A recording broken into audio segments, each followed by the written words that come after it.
Our story today begins with a sword being swung upward. A knight passes by another guy on foot, landing a sword strike on his arm with a single movement. The boy, shocked, hears someone calling his name, and that someone is our protagonist, Chris. He hears his name again, but this time in a louder voice, and then he wakes up. It was all a dream.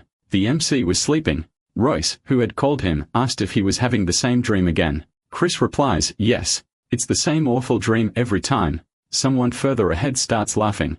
A boy cosplaying as Kakashi asks if he lost his arm in the dream again. Chris gets annoyed and tells him to mind his own business, but the boy just jokes about the MC, and we realize he already doesn't have an arm. The one laughing seems to be a merchant who is their client, and the MC says no sane person would try to attack them just to rob him. He asks Royce to confirm what he said, and Royce nods in agreement with the MC's statement.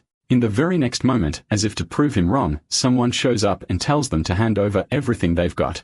The boy driving the car approaches the bandits like their friends, and the MC wonders if he's some kind of infiltrator in their group. He turns to the merchants and demands an explanation, and one of them, nervous, says he didn't know anything. He had a mercenary badge. He quickly shows the badge on his cloak, so they wouldn't feel betrayed by their clients. This irritates Chris, and he looks at Royce, who decides to take the lead. He steps forward and introduces himself as the mercenary Royce, saying he would pay them well if they just let them go. His name seems well known, so much that one of them says, "Is that Royce?" Chris then wonders if using his name would help them get out of there. Unfortunately, the strategy doesn't work because the bandits start laughing and call him the 3-minute swordsman. In other words, he's like instant ramen. He sees Royce's face and thinks that's not true. He could last up to 5 minutes, but the men laugh shamelessly. Cursing the bandits, Royce gets into a combat stance, already putting his hand on the sword, but he's stopped by Chris, who asks for cover. With a frustrated face, the boy thinks he really couldn't fight for long, but he could still wield the sword. Unfortunately, that wouldn't be enough for today's situation. One of the merchants asks the bandits what it is that they want. The one who looks like the leader stands up and says they have what he wants. They should be the ones to say what it is. Chris looks at the merchant, who looks nervous and thinks they do have what the bandit wants. He turns to the merchant and asks why not just hand it over. It was better than making things worse, and their lives were more precious. Talking to the clients, he tries once again to convince them to give everything to the bandits they didn't have all day. But that was merely a trick, since he knew they'd never get out alive if they obeyed like animals, so he shouts for the merchants to run. For a moment, they stand frozen watching the scene, stunned by the order, but the MC draws his sword and throws it at one of the bandits while telling them to flee. The boy manages to block the flying blade with his sword, and Chris was already moving quickly. Royce had also taken action, landing a clean hit on one of the bandits while the MC yells for everyone to scatter. With rage rising, the bandit leader yells at them, calling them rats for running, but no one here is a cause to take offense at that.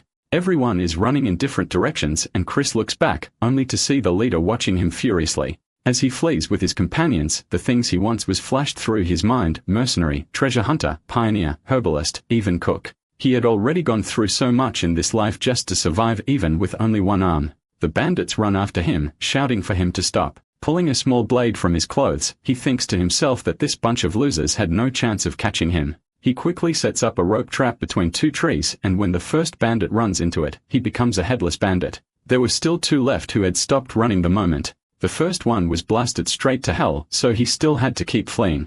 After what was basically a massacre, several of the bandits were eliminated in various ways. We even see a pin-headed cosplay from Hellraiser. There's still one left, exhausted and gasping, who finally succumbs to the poison cloud he was in. Lying on the ground, the NC observed what he had done, trying to catch his breath. He says things ended there by sheer luck. He had nowhere else to go, since behind him was nothing but a cliff. Looking around, he tries to see where the bandit leader had gone and realized that he might have chosen to chase the merchants instead of him. Almost fully recovered, all the MC wishes for is that Royce is safe. Someone yells that everyone is dead, and the voice makes Chris shiver in fear.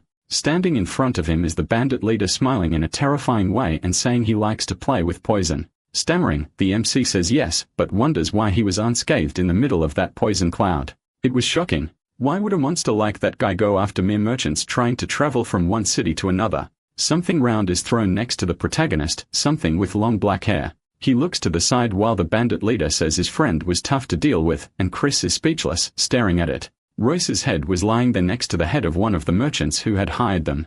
Pointing to his own chest, the bandit leader tells him to guess what it is, but Chris isn't interested in games. He just wants to escape. The bandit leader grabs a small pouch from his chest and says it's an artifact, which leaves Chris a bit confused. Artifacts are precious stones that can turn into weapons, armor, or even just a piece of metal. And they are so valuable, they could provide wealth for 3 generations. So that's why he was so interested in the merchants. Trying to buy some time, Chris comments that it's true those artifacts bring brutal ends to people's lives. Now that he'd gotten what he wanted, he asked the bandit to let him go, but the answer is immediate. No. He can, so he says he'll be merciful and end him quickly, especially since he already took care of his companions for him. Nervous Chris realizes that talking his way out won't work, and the bandit leader starts approaching, saying good night. Chris won't be eliminated that easily. Suddenly, shards of glass fly into the leader's eyes. He had spit in the monster's face, making him shut his eyes to avoid being blinded. Unfortunately, it wasn't enough. With lightning-like speed, the bandit leader was already behind the MC. The boy's second arm was lost and the bandit leader had his sword in hand. He really was that fast. Chris falls forward, hitting his head against the bandit's stomach. He grabs the boy by the hair and says it looks like he's asking for a painful death. With brutal strength, the MC is hurled far away, dragged across the ground until he ends up next to his own severed arm. He starts huffing, lying on the ground, and tries to crawl toward the cliff edge. The bandit looks at him, about to ask if he's gone completely mad, but something catches his attention. Grinning grotesquely, we see that in the MC's mouth is the little pouch with the artifact the leader had stolen from the merchants. Frightened, Disney's Hades begins patting his body as if trying to convince himself this was just the protagonist's bluff. Realizing the truth, he looks at the MC in denial, while Chris confirms it and jumps backward off the cliff. The bandit leader doesn't hesitate and jumps right after the MC to try and reclaim his loot. Accepting his death, the MC thinks the glass in his mouth cut his throat, and now he's nothing more than a paperweight with no arms.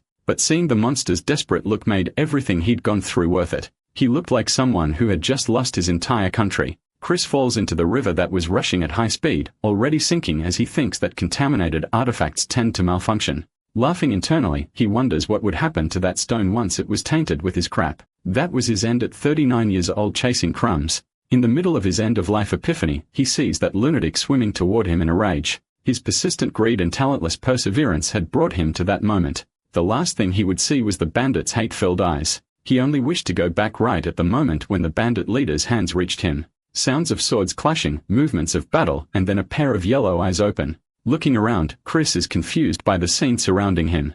As if trying to get his bearings, he looks at his arm. And now it was there. His right arm hadn't been lost. Not yet. He feels like he's in that dream again, the day he had his first and last battle as a soldier at the age of 15. Seeing this right after his death was somewhat traumatizing, but it all felt too vivid even for a dream he'd seen so many times. The battle was intense and the cavalry was charging toward the boy's army. That night, Duel, his fate was approaching at high speed, and all the MC wanted was to dodge that strike. But even in his dreams, he felt frozen by that scene. Nothing would change, and he would lose his arm again, clenching his fists. He wonders if the pain would be as vivid as the first time, and once again, the sword is swung upward, aiming for his arm. Closing his eyes, the MC only wishes it to be painless. But when the sword passes, it misses. He had ducked before the cut. Confused, he makes a strange face for having acted differently this time. The knight looks back, also confused by what just happened. Kneeling on the ground, Chris wonders if he had managed to dodge. And at that moment, the knight is struck in the head by an arrow. A system scream, because of course, appears in front of him saying he gained XP, which leaves the boy puzzled. It vanishes while he hears screams of retreat. This wasn't a dream. The MC had returned. The scene shifts and we see someone pinching another person's cheek. Chris was squeezing another boy's face who asks what the hell he's doing. The battle was over and they were at the camp. The MC is shocked to see that boy was real and the other says Chris's brain had finally fried for good. Excited, the MC shouts his friend's name, calling him Lend, but in the next instant, he notices something. Quickly crouching down, the MC lifts the boy's pants leg to see a wound there. It was blackened. It looked like just a surface cut, and he asks if it's really that serious. Chris replies, not yet, but the future doesn't look good. In his past life, Lin lost his leg due to lack of treatment for that exact wound, but this time, the story would be different. He wouldn't let the two of them become amputees. He wouldn't let that happen. The boy grabs Chris by the hair, complaining that it hurt the way he touched his wound. Quickly, the MC decides to treat his friend's injury. Luckily, he had found some medicinal herbs outside the camp, but he needed more. He had learned this in his previous life. Treating wounds with herbs right after the injury was crucial for healing. For now, this would have to work. Seeing the MC finishing the bandages, Lind is impressed to see he could perform first aid. He's grateful, but the MC thinks it was nothing. When he lost his arm his previous life, Lind had been much more devoted and caring toward him than he was being now. Even without knowing how to treat him, Chris feels indebted to his friend. That was the main reason he was acting this way. Someone enters the tent and grabs everyone's attention, and they fall silent to hear what the person has to say. The commander of that unit had been eliminated, and because of that, the remaining soldiers would be transferred to the 7th Infantry. Now they would begin training without a regiment, and there's a very bearded guy sharpening an axe. It's simply impossible to guess his age. He calls out to an older boy who immediately responds and says he'll be temporarily in charge of that group. One of the boys gets excited to hear that they'll be without a regiment even if temporarily. The MC sees this and thinks he's being naive to think that way, because having no regiment meant becoming a human shield for the others. In 10 days, the next battle would take place, so they still had a lot to do. Chris calls out to Lind, but at that moment, he was asleep. As injured as he was, no one would disturb him, so the MC prefers to let him keep resting. At that moment, he had work to do. The scene changes and we are now in the forest of Zatura, where that group of young soldiers is present. And one of them asks why they are part of the hunting team now. An older boy asked something more important. Why were the young soldiers with them? Showing a small package, a man asks the redhead if he wants one too, saying it was something Chris had given him. That package was a bride Chris had offered the man in order to be included in the hunting team. We see that the package contains cigars. The man says he doesn't know how the kid got his hands on them, but is quite useful. The redhead shouldn't worry. The boy had a bit of a reputation as a good hunter in his hometown or something like that. Once again, the man asks the redhead if he wants the cigar, but he declines and they finally arrive at the intended spot. Stopping in front of everyone, he yells that their hunting quota was 5 rabbits, which relieves the MC. It seemed easy for him. In any case, his real goal apparently was to stay as far away from that forest as possible. Does he know something we don't? He was picking the petals of a red flower, and when we look closer, we see he has plants stuffed all over his clothes. Was this to treat Lind's wound? The system pops up saying he gained XP, and he immediately slaps himself across the face. Annoyed and teary-eyed from the slap, he yells at the system. Feeling frustrated, he doesn't seem satisfied with the artifact that not only sent him back to the past, but also talks inside his head. He had heard about the reputation of these things, but this was even more impressive than he imagined. Remembering the bandit leader, he wonders what that man knew to be so desperate for that stone, but he puts the thought aside. It wasn't the time. It would take a while before he could unlock the full potential of that thing. A bee flies past the MC, and he shifts his focus to it, thinking he had other things to do for now. He watches the insect get caught in a spider's web and is impressed. This was his lucky day. He had found a honey spider. Catching it with his hands, he remarks that they are so popular, it's almost impossible to find one, but not in this timeline.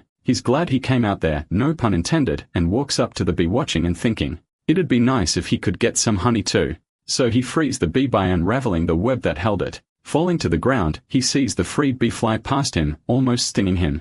Chris starts chasing the bee, running after it while keeping enough distance not to scare it. After a while chasing it, he finally reaches the hive and is thrilled to have succeeded. Back with the MC's friends, one of them wonders if it's okay to let Chris do all their work, but the other reassures him. While saying that the MC is the best hunter among them, someone approaches from behind. A shout is heard. Someone's calling out to the two boys. The man asks what they are doing wasting time like that, and the redhead, laughing, says they seem way too relaxed. Still shouting, the dark-haired man says they'd better have met their quota, but the MC walks up and asks what's going on. Turning to him, the redhead sees him carrying a few rabbits and watches, asking if he caught them by himself. He was impressed with the boy. With a smug look, the MC says yes. He was the best hunter in his hometown. Unimpressed, the redhead says he sees the kid worked hard for his friends, but it still wasn't enough. The minimum quota was 5 rabbits per person. The MC had thought it was 5 per group, which totally caught him off guard. Annoyed, he wished the redhead would cut them some slack for being young soldiers, but the man was already calling them back to camp. Nervous, the other boy asks what they are going to do, and the MC starts thinking. Booger, Diggo, and Axe, those 3 were part of his group. If the quota was 5 rabbits per person, then he was still far below what was needed. Setting a trap wouldn't help him catch more in time. Maybe the only way to avoid punishment for not meeting the quota was to catch a deer, an animal that could even earn them favor with the nobles. Determined, the MC thinks he'll make an irresistible proposal to his superiors. The 2 adults say that's enough for today. They should pack up even though they didn't meet their quota. They would be lightly penalized for this failure upon returning, and the boy asks if that was serious. With a scary look, the redhead says yes. They'll be punished fairly according to the law. The blonde boy gets sad, though not that sad, and the adults tell them to bring the rabbits they caught. Raising a finger, Chris calls the attention of his superior, who looks back to see what he wants. Confidently, the boy says he wants to make an irresistible offer, but is immediately rejected. The guy didn't even hesitate to say no to the MC. Night falls and we see Chris with one of his friends in a clearing. The blonde asks if he's really sure he can catch a deer like that. A flower called Red Horn was in front of them. According to the boy, that was the only thing deer would eat. Booger then asks if that's why he was collecting those herbs earlier, and the boy confirms that, yes, it was. The two of them stand still watching to see if anything happens. Suspicious, Booger looks at Chris and tells him to stop fooling around. That irritates Chris a bit since he was making noise, and deer were extremely sensitive creatures. It was messing things up. The boy's stomach growls and he says he hopes they at least have something to eat after they catch it. Even more annoyed, Chris thinks that's exactly why they are there until he sees something that catches his attention. Before the other boy can complain again, the MC covers his mouth to shut him up. Whispering, he gets Booger's attention and tells him to get ready for a feast as a white deer with red antlers appears. The deer leaps toward the herb, and at that moment, Chris braces his foot on the ground. He lifts a stone behind him and gets ready to throw. It should be easy since he already had experience hunting with rock. With a quick motion, the stone flies at high speed from his hand. His aim was perfect. It hit the animal right on the temple, but it didn't seem strong enough. A system message appears saying his throwing skill was still level 1. The deer starts fleeing at full speed, and the boy is furious with himself, thinking he couldn't even take it down with his left hand. Chasing after the deer, he remembers his body still wasn't fully developed. He wasn't strong enough at this age. Shouting, he calls out to Diggo and Axe. The other two boys appear in front of the deer, blocking its path. Chris is satisfied to see that they are all following his lead. The animal jumps away from the boys, but that doesn't worry the MC. At that point, it was the soldier's job. He had only guided it to them. We cut back to earlier that same afternoon, and someone asks what the plan was, to which he says it's a guided hunt. Confused, the redhead asks what that even means. Chris explains that he doesn't have the proper tools to hunt the animal, so he'll need his friend's help to guide it to the right place. The boys seem nervous about this plan. Diego even swallows hard after hearing the idea. All the redhead wanted to know was whether he'd be building a trap, and Chris says yes, but there was still something else they had to worry about. Bowing, he says he'll also need the help of the adult. In this hunt, the redhead would be crucial to the plan's success. Pointing to the markings on the ground, he asks if he should wait there. Chris says yes. With his help, they'd succeed in this mission, and he gives his word on that. The deer was running exactly where the MC intended toward the rope trap held by the adult.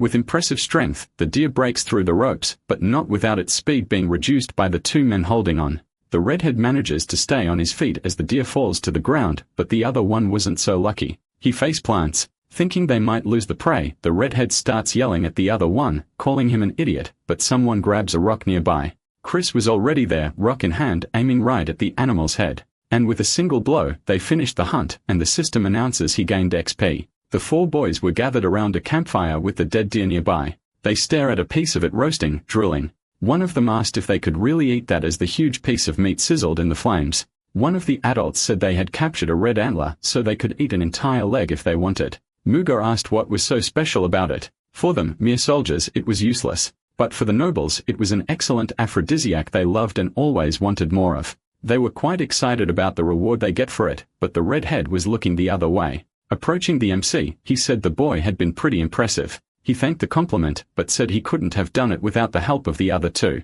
The redhead was about to ask why he wasn't eating, but changed the question to ask what he had in his hands. Chris replied that they were petals he had found in the forest. After being dehydrated, they became a natural seasoning that could be added to meat. Handing over the seasoned meat, he told everyone there to give it a try, and Booger was the first to taste it. The new flavor quickly shocked his brain, and the redhead said it was actually better than he expected. Chris said it wasn't comparable to a professional kitchen, but it did the job of making the meat tastier. The boys were thrilled with the new flavor and ate as much as they could. Still chewing, the redhead asked if the MC's name was Chris, to which he confirmed. Then he said the boy had done a good job and was excused from night watch. He thanked him and went to rest. That really made him happy. The next day arrived, and Line finally woke up, stretching happily because he hadn't slept that well in a long time. Something caught his attention. It was the other four boys. Linda asked if they were heading out somewhere, but Chris said they were coming back. Curious, he asked if they had gone hunting while he slept and thought he must have slept longer than you realized.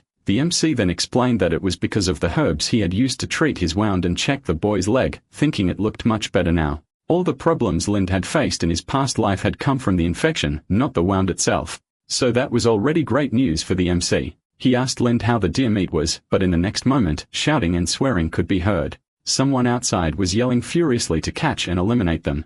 Looking back, Chris asked what was going on, and the chapter finally ended. A large pot had been knocked over, and the food inside was on the ground. What a waste. Several dogs were terrorizing the soldiers' camp, and they were using archers against them, trying to take them down. The dogs were barking furiously, and the soldiers started fighting among themselves for wasting arrows on them. The argument started to get out of control. Some wanted to shoot the dogs, and others wanted to try another strategy, but Chris just watched the situation. Linda asked what was happening, and the MC replied that the wild dogs were out of control. He was a bit confused because looking at the dogs, they seemed more drugged than wild. One of them looked like it was having a laughing fit. The MC thought to himself that those dogs had always been a headache anyway. Even so, the boy got excited and called Lynn to go catch the dogs when someone appeared behind him asking if he was really going to do that. It was the redhead, commenting that those creatures were really troublesome and could destroy the soldiers' morale if they kept lingering. Confidently, the redhead asked if the MC was going to take care of the dogs, and the boy said yes. He found the MC quite brave for volunteering to do that job and said he was impressed with his attitude. Walking away from the boys, he said he looked forward to seeing the boys' skills in this task. Lind asked the MC who he was. The MC couldn't say for sure. He just said he thought the guy was a soldier since he had been with the boys the day before during the hunt. Lind changed the subject and asked the MC what the plan was, and he answered that he was going to set a trap already reaching into his pocket. In disbelief, his friend said he had already claimed traps wouldn't work, but Chris said this particular one would. Opening the little box on his waist, we see that the spider he had caught was still in there. It even looked like it was sleeping. It was time to put her to work. As they walked through the camp, Lind asked the MC why he volunteered for this, and he replies that he doesn't know, but it might be good for him. If they succeed, maybe they could help them with something else, which makes Lind think it sounds tempting. But Chris had another goal, finding more herbs. Someone appears in front of them, drawing their attention, and one of the boys says he thinks he found what he was looking for. With one of the leaves in hand, Lin looks at it and says it just looks like weeds. That was exactly what the MC was looking for, a herb called dog drug that would make them feel like they are floating, though it wasn't known in that area yet. After explaining that to the boys, they understood why the dogs seemed so crazy. Using spider web, at least he hoped this slime was web. He starts applying it on the plants and says he'll see how it unfolds. Some time passes and we are back at the camp. The dogs are lying on the ground, mouths foaming white from the spider web, and they are fast asleep. The redhead observes this and asks the MC what the hell he did to the dogs to leave them like that. He doesn't respond, but he thinks that those spiders produce different types of toxin depending on what they eat. That's why they became popular in the future. Once again impressed, the redhead praises Chris, but the MC is worried there might be more of them. Curious, the redhead asks, so what? The protagonist says if he's transferred to Reconnaissance, he might be able to find their nest. Looking at the MC, he says he doesn't have the authority for that. He's just a regular soldier. Chris asks, smiling, how a regular soldier who wasn't even part of the 7th Infantry could come and go whenever he wanted. The boy was aware that man wasn't ordinary. He had unusual hair color and a strange aura. He had to be the protagonist of the story. That was none other than the illegitimate son of Count Ludwig, who would later inherit his lands and titles, Hakan Ludwig. The smile that follows that statement is a little creepy, but the mood soon shifts. Accepting the MC's proposal, he says he'll make an exception for the MC because he's proving himself very capable.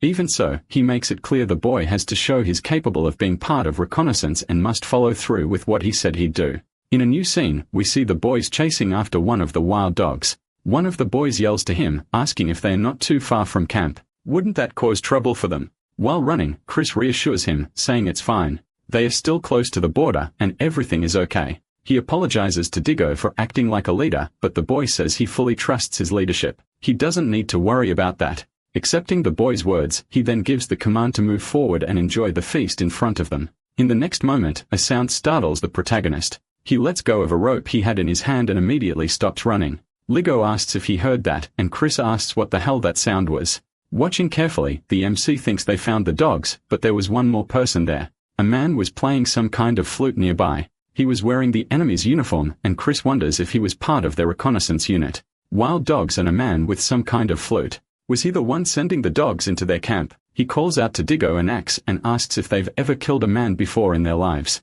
Diggo says only once and starts sweating nervously. That probably happened during their last battle, so Chris says it's time to get ready. The boys observe the enemy with as much caution as possible, trying not to attract attention. Curious, Chris asks Diggo if he sees anything unusual, but the boy says the man hasn't moved yet. He asks where Axe is. He was hiding somewhere else already with his axes in hand. Chris says it's time to move. The enemy was still blowing his whistle. Now he realizes it's actually a dog whistle. One of those humans can't hear. Completely distracted, the man mumbles to himself, telling the dogs to move, and doesn't notice people approaching. Diggo was already at his side, swinging his spear horizontally to strike his head. At the last second, the enemy notices Diggo's movement. He quickly pulled away, making the boy miss his strike and hit a tree with such force that it was sliced in half in an instant. Kneeling and looking at Diggo, enemy finally prepared for battle and drew a dagger from his sheath. He then scanned the surroundings to understand the situation he was in. Two boys were in front of him, one of them armed while the other was behind him, apparently just observing.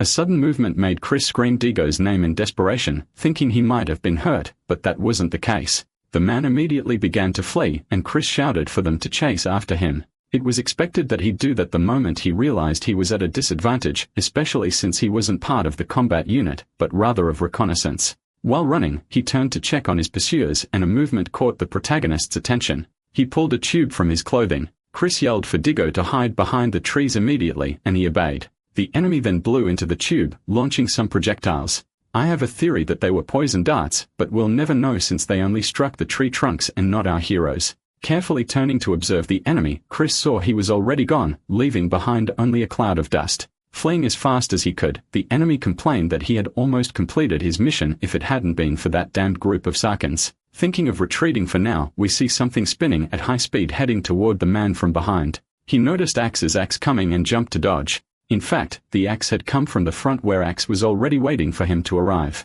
Too late, the man in red realized the trap laid out right in front of him, the honey spider's web. That thread was unbelievably strong, striking his face and knocking him flat on his back. Axe approached and said they had finally caught him. He started screaming, but without any mercy, Axe silenced the enemy with a single blow from his axe. All the blood that splattered shocked the other two boys. Diggo then asked the MC how he knew the enemy would take that path. The answer was simple. He knew that was the fastest route to the enemy camp, and he congratulated Axe on his work. Now it was time to deal with the wild dogs. Chris grabbed the whistle from the man's clothing to use against that nuisance. Using the whistle to distract the dogs, the boys began to eliminate the ones that were closest. Others managed to escape, and Diggo asked about them, concerned they might return to the camp. But the MC said that now that the alpha was dead, things would be fine. Some of the defeated dogs had strange markings. They weren't the ones the boys had taken down. Falling backward, Chris was startled by something in front of them. The other two boys were also shocked, though their reactions were much milder than Chris's.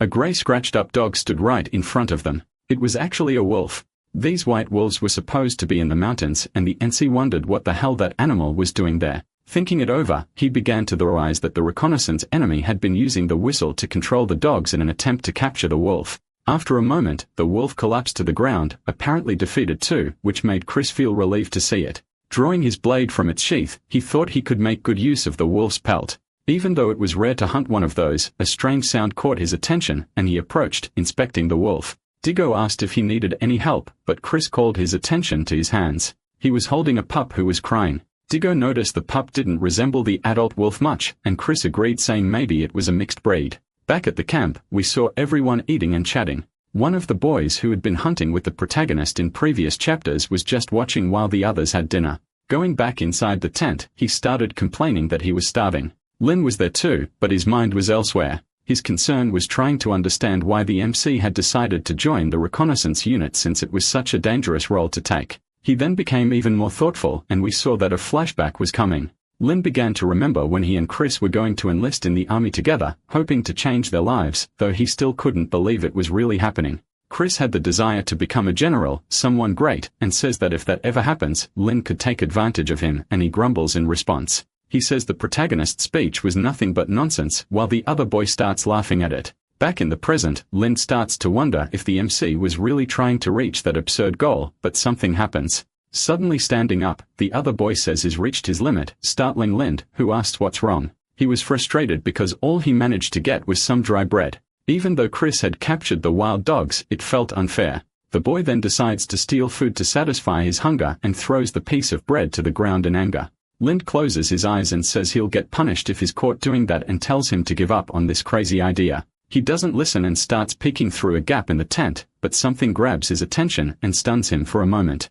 Chris was back smiling and holding meat in his arms, saying to light a fire so they could eat. The boys were feasting on meat, and Chris tells them to take it easy. Linda asks why he's not eating, and he says he already ate. Looking at Dingo and Axe, they don't seem to agree with the MC since they are still enjoying the food too. He then decides to continue without eating and tells them to enjoy, but one of them says someone is watching them from behind. Looking back, they begin to wonder what they should do with that guy. Lynn comments that he just looks hungry, and Digo suggests inviting him to eat. Chris asks if they are really okay with that. None of them oppose the idea of inviting him to eat. They say if they were in his position, they'd want to be invited too. Chris agrees and says it's best to call him quickly before the boys devour everything and leave nothing behind. The man who looks more like a boy apologizes for his smell, saying he was working in the pig pens, and Chris finds it interesting that there are pigs there. Lind explains that pigs aren't for them. They are regular soldiers. To eat something like that, you'd have to be at least a commander. That makes the MC think as he considers the possibility of getting a bit of pig milk for himself, while the other boy looks down.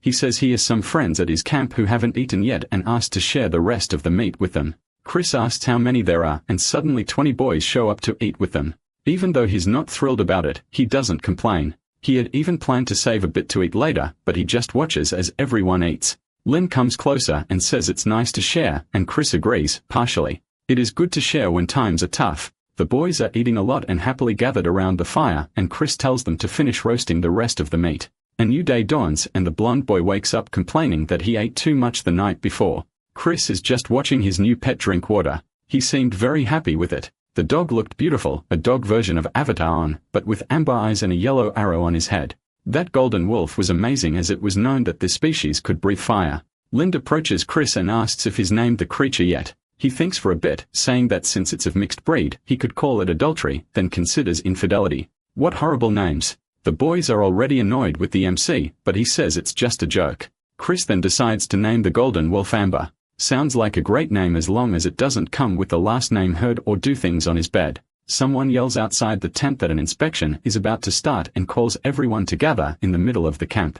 That makes the MC quite curious as he holds the wolf in his arms. Everyone was already outside organizing for the inspection. Many soldiers were crowded outside the camp, and that seems to irritate the protagonist. For some reason, he thinks about Hawken as it looked like he was trying to stir up some kind of trouble, who knows for what reason. Someone yells out calling for reservist Chris, and he shouts back presenting himself immediately. Call to the front. Chris walks toward the person who summoned him through the crowd, and I think I know what's about to happen. Everyone was watching him. The one who called him was the centurion and commander of the 7th Infantry, Colonel Kanarok. The colonel says that in recognition of his achievements in the assassination of a reconnaissance enemy, he was being appointed as a decurion. Grateful, Chris says he'll do his best to live up to the commander's expectations, and a cheer of celebration is heard around them. All the boys he had looked after are thrilled about the MC's promotion. He hadn't expected to be so highly regarded just for sharing food. The commander also notices this and jokingly asks if the boy had drugged those kids to be so happy with him, though he himself was the one drunk.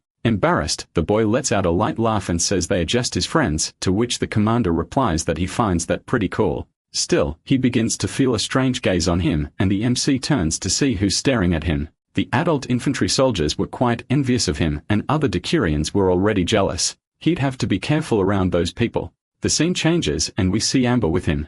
The MC pets her head and starts thinking about the envious adults, trying to feel some empathy for them. Diego approaches him and asks if he can call him sir, which brings a smug smile to his face. Being called sir was pretty cool. In the end, he turns to the boy and says there's no need for things to get weird between them. Either way, it was time for them to get ready. Digo asks for what, and he says it was time to begin reconnaissance. The boys had already been walking for quite a while. Complaining, Digo asks how long they'd been walking. The blonde boy says it must have been 10 hours by now, but the MC thinks to himself it had only been 4. Someone calls out to the MC as decurion, and he turns around while the person asks how it feels to command his own men. The one behind him was the redhead, Hawken. He seemed excited to see Chris. Chris thanks the redhead for having valued him that way, but Hawken asks if he's aware of the risks of being in reconnaissance. Looking at that group of kids, Hawken asks the MC if he's not worried about their safety. Confident, the MC says there's no need to worry. They wouldn't die so easily. Hawken steps closer and says he hopes not.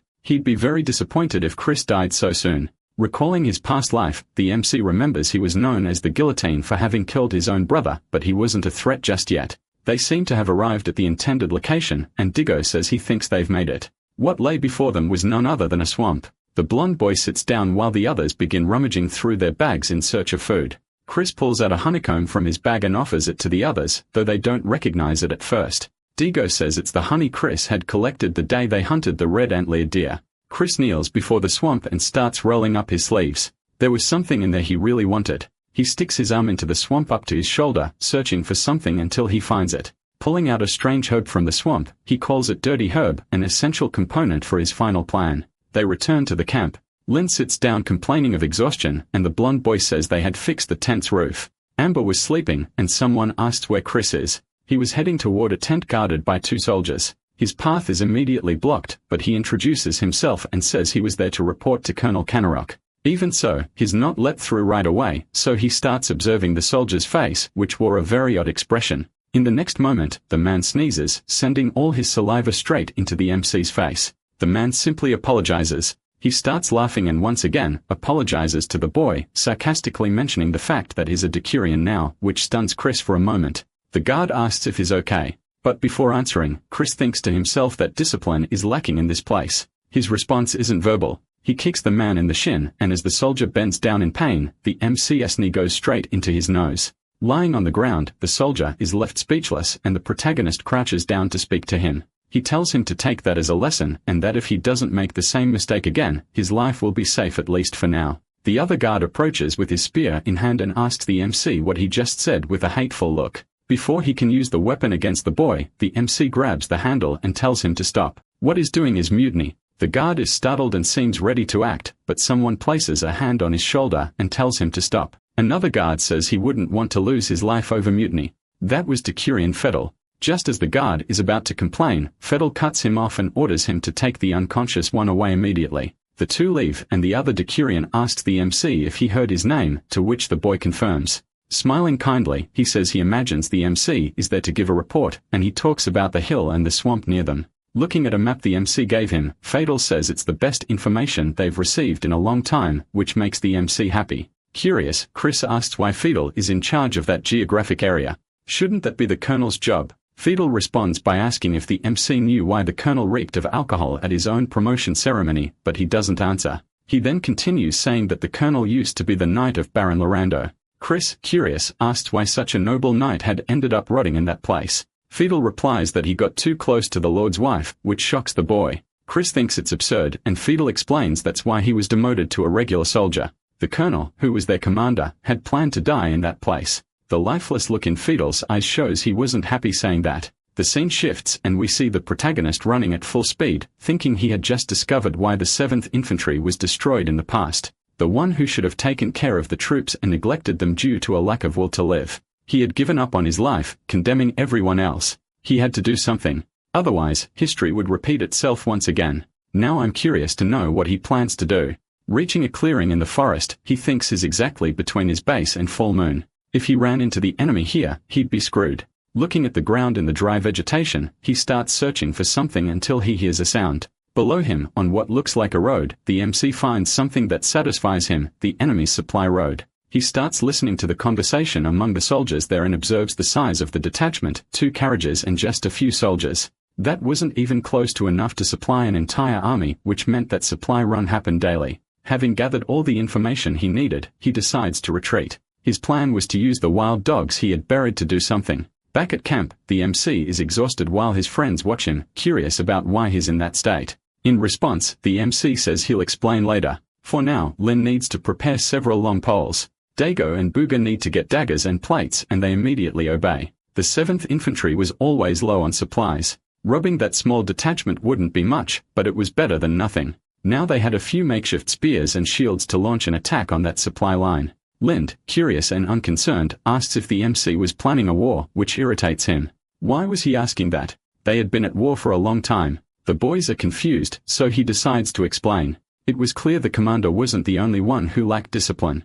Annoyed, the MC then orders them to grab their weapons and get out of the tent. Outside, Chris calls everyone's attention and says they are going to start training now, so they should start swinging their weapons to get used to them. They could begin right away. The boys start doing mock combat there, but without much enthusiasm. Everyone watching is curious to see what they are doing, but no one takes them seriously even though they see their training. Seeing that is drawing attention makes the MC happy, because that was exactly what he was aiming for. The adults approach them and begin giving the boys tips, explaining what they need to do to avoid injuring themselves while training. The conversation grows and several small groups of soldiers start forming as they learn how to use their weapons. Fedel was surprised. He had expected the NC to give up as well when he told the story about the colonel, but the result was the complete opposite. Watching it all unfold, the NC felt satisfied. The winds of change were coming, and he just hoped it would be enough. What he wanted most in that moment was for all this motivation among the soldiers to also reach their commander. Either way, things were changing for the better, so he could call it a day. Someone approached the boy already saying they knew he was planning something. Chris turned to see who it was. Hawken was there, also observing the scene. He replied that it was necessary, and the redhead asked how it felt to be a decurion, to which he said it wasn't bad. Chris knew Hawken was planning something too and wondered how long he'd keep pretending to be someone he wasn't. Hawken the guillotine, a guy who seemed intimidating, but not the kind of person to actually decapitate someone. Had he really killed his brother in his past life? Interrupting his thoughts, Hawken said there was a way to save his infantry. The answer was simple. They had to eliminate Kanarok. Chris, already aware of that, decided to act surprised and asked what he was talking about. It wasn't surprising at all. The greatest threat to the 7th Infantry was its commander, who was always drunk and didn't care about the soldiers. If he were removed, Van Ludwig would have to appoint a new commander, and the most likely choice would be Fedel. It was the fastest and most effective way to deal with that complicated situation. The brigade would be far better off without him. The problem was that his men were loyal. The only reason he was still alive and unharmed was because of his lieutenants. Even Fedel should have replaced him a long time ago. The moment someone made the mistake of killing Kinnaruck, they'd be assassinated in the next instant. No trial. It was the fastest way, but also the worst way to handle the situation. Walking away from Chris, Hawkins said he was terrible at pretending to be surprised, and all the MC could think was that he was just as bad at it. Still, he couldn't tell whether Hawken liked him or wanted him dead. Well, it's not like killing the commander was the only way to handle the situation. He didn't have to do what Hawken said. Returning to his tent, he called for his reconnaissance soldiers to gather immediately. They had 40 minutes to get ready. Now it was time to carry out a mission. The scene changes. We see someone picking a fruit from a tree. Chris held the fruit in his hands and thought it was perfect and ripe. They'd be fine through the night. He climbed down from the tree while the other boys from Reconnaissance waited for him. Standing up, he said it was time to move. Night had fallen. They were in the same prairie where the MC had been before, and in silence, he signaled the boys to stop. They were in enemy territory now. They had to be more cautious from this point on. Asked if it wasn't too dark, and Chris agreed, saying they should eat right there. That fruit was called Blind Man's Joy. It was considered poisonous, capable of blinding someone if eaten in excess, but when mixed with a white herb, things changed. Muger took a bite and said it tasted pretty plain. But in the next moment, his eyes started to glow differently, catching everyone's attention. We see his eyes glowing green as if he had gained night vision, which was exactly the case. That helped him see everything in the dark, and now they had a massive advantage. Chris warned them it would only last for one day, so they had to finish this as fast as possible. Walking through the forest, they finally reached a clearing that was the place. Observing from a distance, he saw the enemies camped out and wondered how many were there. Chris asked Lind to scout the area, but Lind asked him to wait a bit. He already had sharp eyes, and that was an incredible skill. Combined with night vision, he became even more impressive. There were 5 soldiers gathered around a campfire. It wasn't many, but even so, they might not be enough to handle them all at once. Axe and Diggo were excited to start the slaughter, but the MC said no. They couldn't afford to lose anyone. Otherwise, things would get dangerous. Watching Land, he started thinking of a way to lure the enemies into the darkness. Ling looked back at the MC and asked what he was thinking. Chris sees that the boy's face looks very youthful without the armor. Anyone would think he wasn't part of the enemy army. The same went for himself. The risk was high, but it was worth a try. The campfire was crackling, heating a small iron container. The enemies were talking about some game, and one of them was cheating. While the other was complaining, they heard the vegetation rustling behind them and began looking around to see what it was. One of them orders the men to grab their spears and the other asks what's wrong. Armed with their spears, they start shouting, asking who's there and demanding they come out before something bad happens. A barefoot steps into the clearing. Chris was dressed in ragged clothes, disguising himself for the soldiers. He looks forward, his clothes very dirty and his expression frightened, which confuses the soldiers. One of them laughs and says it's just a kid, but another realizes it could be much more than that. If that boy were a runaway slave, he could be worth a good reward. He orders the others to lower their weapons. They didn't want to scare the kid. Approaching Chris, the soldier asks if he's lost and if he wants some dried meat. Quickly, the boy turns and starts running away from them, while the soldier calls another to go after him. Turning around to observe with his night vision, Chris sees that only 2 of the 5 soldiers were chasing him. He falls to the ground after tripping on something and looks at his knee, which appears to be slightly scraped. The 2 soldiers finally catch up to him and seem to be inwardly celebrating capturing the boy despite panting from exhaustion. With a sinister expression, the one who seemed to be the leader tells him there's no need to run. He hadn't heard him. He starts trying to convince the MC to stop wasting energy and go back to where they were when he glances to the side. The soldier notices the flying axe behind him too late.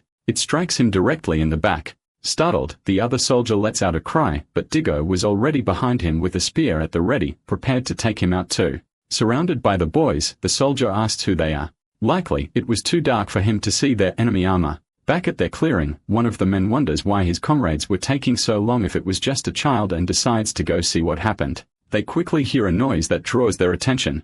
Looking back, they see someone approaching with impressive speed.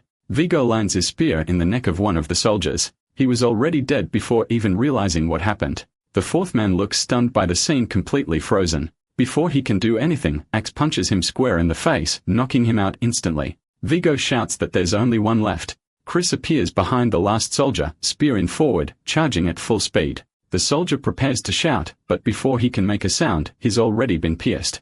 Muga and Lind were in front of him, stabbing him together right in the neck. He coughs, blood spilling from his mouth, and finally collapses lifeless. Muvia is stunned by what is done and even throws up a little, but Chris congratulates everyone on a job well done. Turning to the side, he says there's just one thing left to do to complete their mission. A new day begins and the supply wagons are traveling down the road toward Falmoon. An arm raises, signaling the carriage to stop, and when the driver approaches, he's surprised. There were new recruits there, but then he says it's not that surprising. He's already used to it. Chris and Axe were disguised as enemy soldiers, and Chris says the delivery will be there any minute. Back at the clearing where the boys defeated the enemies, an investigation was underway. Ashes, signs of battle, and also some bloodstains. Someone yells for the commander, the bald man who was scanning the ground for clues. He approaches the area and sees the bodies of the soldiers who were eliminated the previous night. Filled with rage, he curses out the seconds, calling them bastards, and then we cut back to the MC's camp.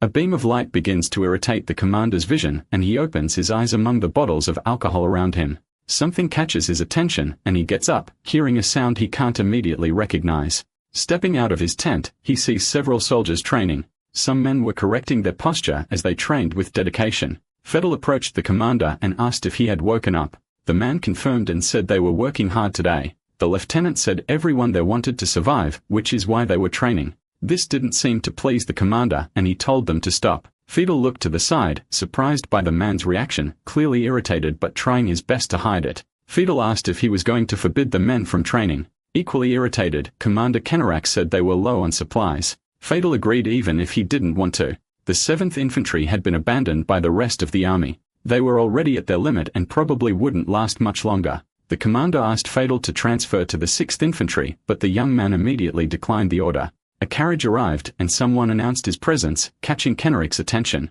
He had no idea what carriage that was. They looked to the side, trying to see who was arriving, and were shocked to see it was Chris. Impressed, the soldiers began to murmur. Those carriages bore the symbol of the 8 gates, alcohol and tons of food. Everyone was stunned by the amount of supplies. One of the men even asked the MC how he did it, and he said he stole it from the enemy. All the soldiers were thrilled and decided to toast to the MC for his achievements. The campfire lit the area and made the mood cheerful. That night would be special for all of them. One of the soldiers sitting next to Chris said it had been a long time since they'd eaten that much in one night. The man introduced himself as Ralph, and the MC also introduced himself, saying it was a pleasure to meet him. Another bald man approached the two and apologized for his rudeness when Chris had previously been recognized and promoted. Bowing, he asked if it was true that one of his soldiers rebelled against him and offered to handle it, but the MC said it was already resolved. Laughing, Ralph said the protagonist seemed pretty friendly, and he thought that was really cool. Watching this interaction between the boys from afar was Commander Kennerak. He was impressed that a 15-year-old boy had managed to take down and steal supply carriages for them. Even though it had been a very irresponsible action, he had pulled it off. Remembering his own past, he thought to himself that he used to be just like that boy in his youth. Someone in the middle of the camp stood up. One of the soldiers seemed extremely drunk, enough for the others concerned to suggest he go get some rest. He looked like he was in a trance and they shouted for someone to take him to bed. Kanarok watched this scene silently, and in the next instant, the man began to scream, singing Gloria Gaynor. Just kidding. He just screamed. As he shouted, his words were clear. He said he would survive. Everyone looked slightly alarmed at the soldier. Chris and the boys turned to see what was happening and witnessed something incredible. No one was more affected by those words than the commander. They hit him hard. Chris closed his eyes while several other soldiers began shouting in unison that they too would survive.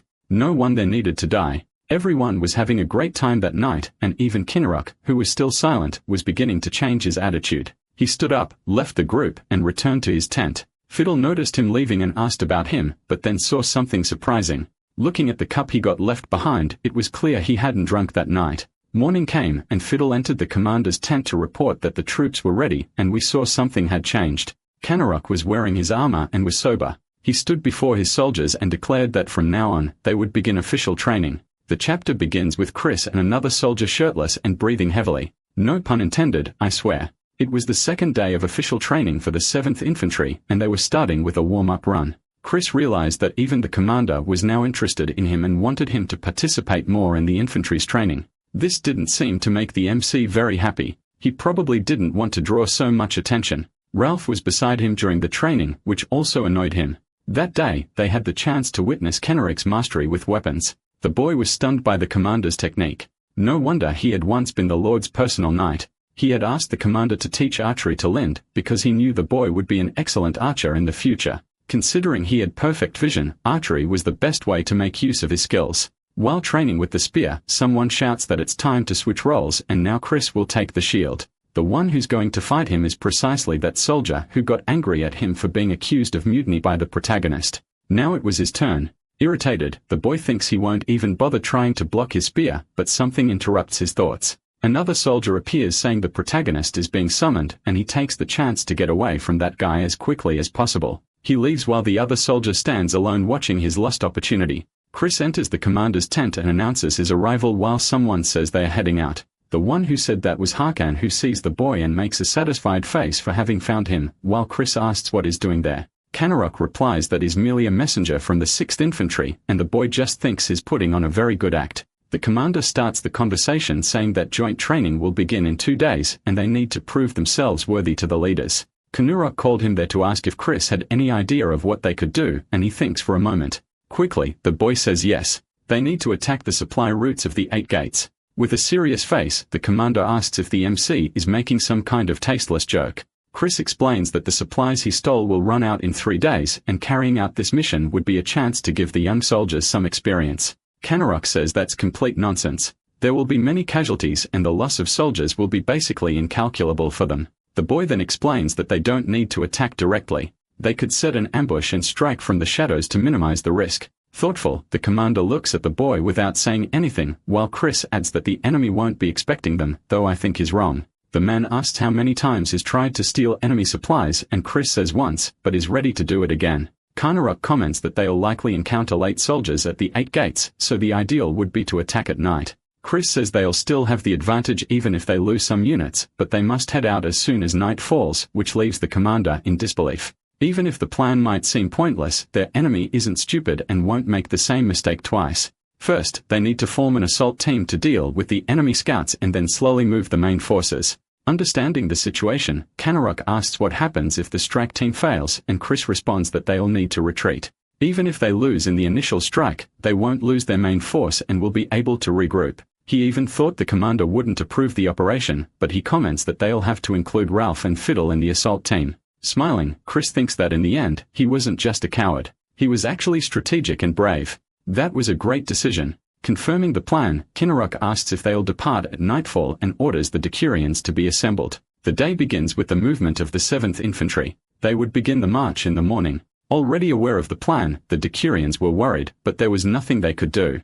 Out of loyalty to the commander, they would obey. Their strategy wasn't designed for regular enemies, so they had to be very cautious. The assault team had 7 soldiers with Fiddle and Ralph in the middle, and from what I understood, the protagonist was also with them. The 2 lunatics were excited to be on the assault team even though they thought it was all completely insane. Lin just watches the scene while Chris asks him if he can see the enemies, and he counts 4 of them as scouts up ahead. Ralph is impressed with the boy's vision, and so is Fedel. Chris asks what their route is, and he says they'll go to the right. This way, it'll be easier to spot the main force from where they are. Taking command, Chris says they'll make a detour and then attack from behind. They mustn't let anyone escape alive. The enemies see them from up high and thinking they are insane, go to inform the commander of their movement. Before they can move and return to command, a rock hits one of their helmets, and he looks back to see what happened. Chris and Booga were there getting ready to attack. Furious, they shout for all 4 of them to charge the boys and make sure they don't leave alive. The NC immediately orders Booga to retreat, and he promptly obeys. One of the enemy soldiers starts cursing at the boys, saying he's going to finish them off, but something not so unexpected happens. Behind the enemy, Axe appears mid-leap, charging in at full speed. With just one strike, he slashes the soldier's back, killing him instantly before he could finish his sentence. Another soldier looks back and yells in anger that it was an ambush. A third soldier is already next to Axe, with his sword ready to cut off his head, but things weren't going to be that easy. Before Axe could be hit, an allied soldier appears and pierces the enemy with a single blow. Only 2 enemies remained, and they realized it was all a trap, and they had fallen right into it. Thinking there were only 3 boys involved, they start to gain confidence, believing they could win. I was mistaken. In fact, they start to retreat, splitting up to avoid being completely wiped out before reaching their camp. Chris notices they are cornered. Ralph is already in front of one of the soldiers and says he's totally screwed and want to escape alive. With a single horizontal slash, the soldier's head is removed like a Lego piece. No blood comes out. Is this guy using a lightsaber or something? Only one soldier remains fleeing in the opposite direction, but Chris quickly yells Lin's name.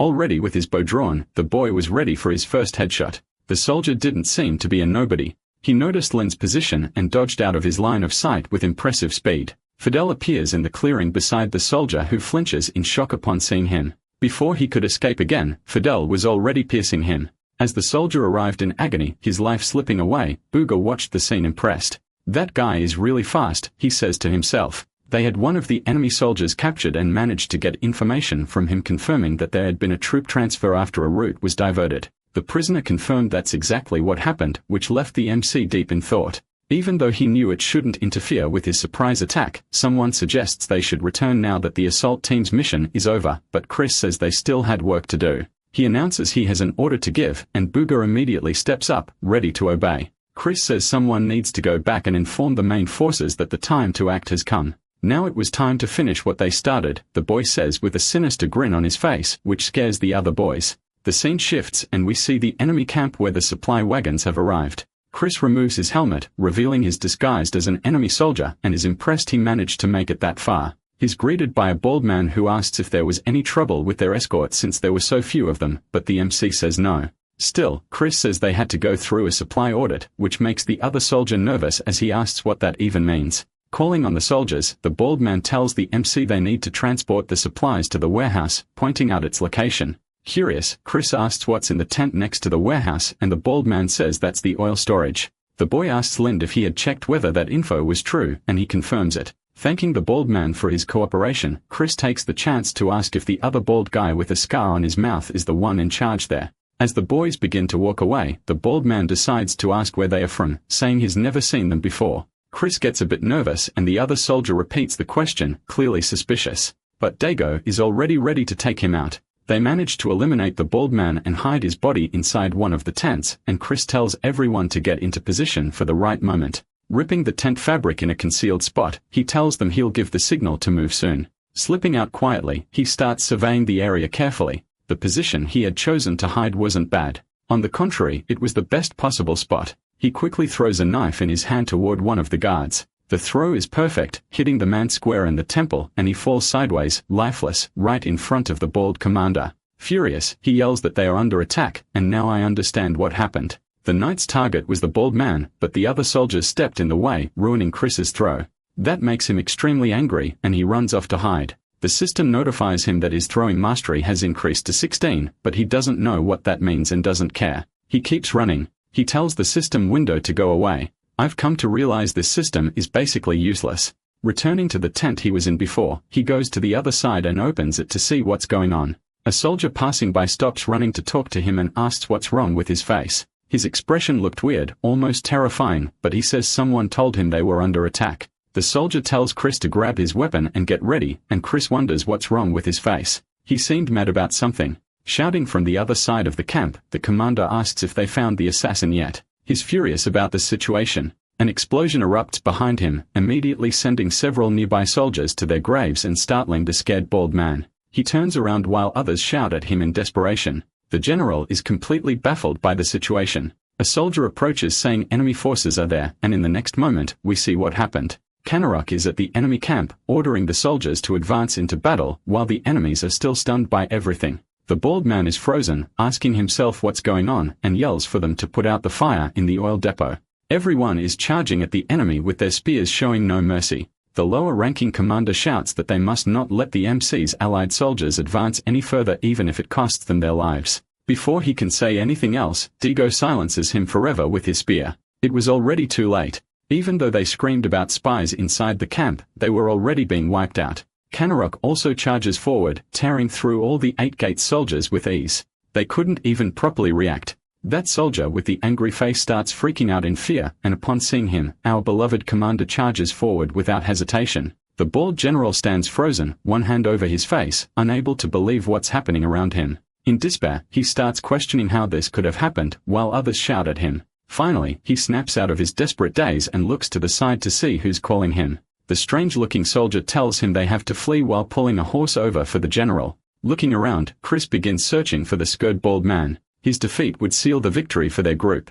At last, he sees that the general is about to escape. Pulling out his knife, he asks where the hell he thinks he's going and throws it in their direction. The knife hits the bald man in the back, making him lose his balance on the horse, but it still wasn't enough. Then something grazes past his head. The next instant, an arrow hits the general right in the center of the forehead, killing him instantly. Chris is startled by what he sees and turns to the side. Lind is standing there with his bow in hand and is impressed by his aim, ending the chapter. As night falls, we hear someone saying that this was the night they claimed victory. It was Canarok shouting, and the soldiers cheer in celebration. Everyone there is thrilled about the win, but Chris and Lind stay silent, just watching while the others talk about eating and drinking everything in sight. The MC isn't impressed at all by it, so he heads to bed. And the next morning, he wakes up wondering if he should go for a run. While doing his training, a thought crosses his mind, making him question a few things. The training he did hadn't triggered that system screen again. He starts remembering the times when it had appeared to him and realizes his skills had improved thanks to the battles he fought. Now he was a different Chris. He had both of his hands and everything was different. Himself, Lind, the 7th Infantry, and more. That fills him with excitement and motivation to live a life different from the one he lived in the past. The soldiers were training hard, yet their commander still shouted that they were too soft and had to run more. Ralph walks up to Chris, saying he was also excused from the morning run, and Chris replies that it's great to hear, but asks about the next training session. Soon there would be a joint training session with the 6th Infantry. They had to prepare. Someone approached and said the MC's strategy had been incredible. Hawken was there saying that now their division was completely different from what it used to be. Chris said that it had all happened without needing to eliminate Canarok, and the redhead agreed it would have been a waste to lose such talent. The boy agreed they needed the commander and added that, after all, he was a knight. He also said he would be one too if he could. Hawken said that anyone could envy him under different circumstances, but now he was a knight heading into war and asked what Chris would show in today's training. Looking at him, Chris noted that he was extremely cautious and hadn't yet decided to reveal his true self to him. The question lingered in the MC's mind. Why was that guy pretending to be a common soldier? What was his goal in the end? Chris already had the answer. He was a bastard, and that's why he couldn't be a commander. That was why he avoided his father and brothers, yet sought out talented people. What the redhead wanted was to gain power by leading truly skilled individuals. Hawken left the MC's presence and something caught Chris' attention. A possibility crossed his mind, turning his battle experience into experience points. What would happen if he did that? Decided he looked at Hawken, who was walking away, and asked if he would accept the fight between the two of them. It was a great way to test if he could gain XP. It wouldn't hurt to try. Hawken turned to look at the boy while thinking he needed an opportunity to test his power in a safe environment. The scene changed, and they were in a clearing with only Hawken and the MC. The redhead had accepted his challenge. Watching cautiously, the boy began to prepare and asked if the redhead wasn't going to draw his sword. Smirking confidently, Hawken called the MC an arrogant brat. Adopting a killer aura, he said he was going on the offensive. The weight of that presence overwhelmed the protagonist, who felt oppressed by such a powerful display before him. A system window quickly notified that he had gained some XP while he saw Hakan advancing without even drawing his sword. The pressure of the redhead's sinister energy was nearly driving the protagonist to despair, and he wondered if it was unintentional. But looking at Hakan's expression, that aura clearly wasn't accidental. He seemed fully aware of how strong and dangerous he was. It was as if this was the final step for warriors to completely abandon their humanity, the last step for any of them. That power was beyond the MC's comprehension, and Hakan asked if he was afraid. Even afraid, the MC decided he wouldn't back down. He was going to attack anyway. This was an opportunity he didn't have in his previous life, so he couldn't waste it. He had to give it everything he had. Several system notifications appeared saying he was gaining XP as he tried to get closer to Hakan. The closer he got to the redhead, the stronger the pressure he felt from his aura. He was nearly at his limit, but he still had to go plus ultra. A blade was drawn from its sheath, and in front of the protagonist, Hakan had his sword out and was closing in on Chris. In less than a second, the protagonist was sliced into several pieces. His limbs flew in all directions with a single smooth motion. Hakan was crouched in front of him after delivering so many strikes so quickly. Chris screamed, and the blade stopped less than an inch from his neck. Tapping the boy's forehead with his finger, the redhead told him to wake up and get up. Panicked, Chris looked at his untouched arms and wondered if it had all just been a hallucination. The boy asked what he had done to him, but the redhead gave him a vague answer. Hakan told him to keep being a regular soldier and a strategist. That was true wisdom, and Chris remembered he'd heard that phrase too many times. Many had told him to leave fighting to the talented or that he was useless and should be a farmer instead of a swordsman. Shaking, the boy stood up and asked the redhead if it was already too late for him to pick up a spear. Hakan said he could train, but he would never become a knight. The system notified that the MC had reached the maximum XP possible, and he thought it was time to rest after such intense training. Switching to another perspective, one of the commanders was trying to confirm if the MC really wanted to be excused from today's joint training. Chris was still trying to recover from the fight with Hakan and beg for dismissal, while Hakan said he would have to report it anyway. He collapsed on the ground, still trembling, and curled up in his blankets. His wolf climbed on top of him, licking him as if he were hurt. The day after the training finally arrived, and it was raining heavily, 4 people were running through the rain. One of the camp guards complained, asking why it always rained during his shift, but he would no longer see the rain falling at that moment.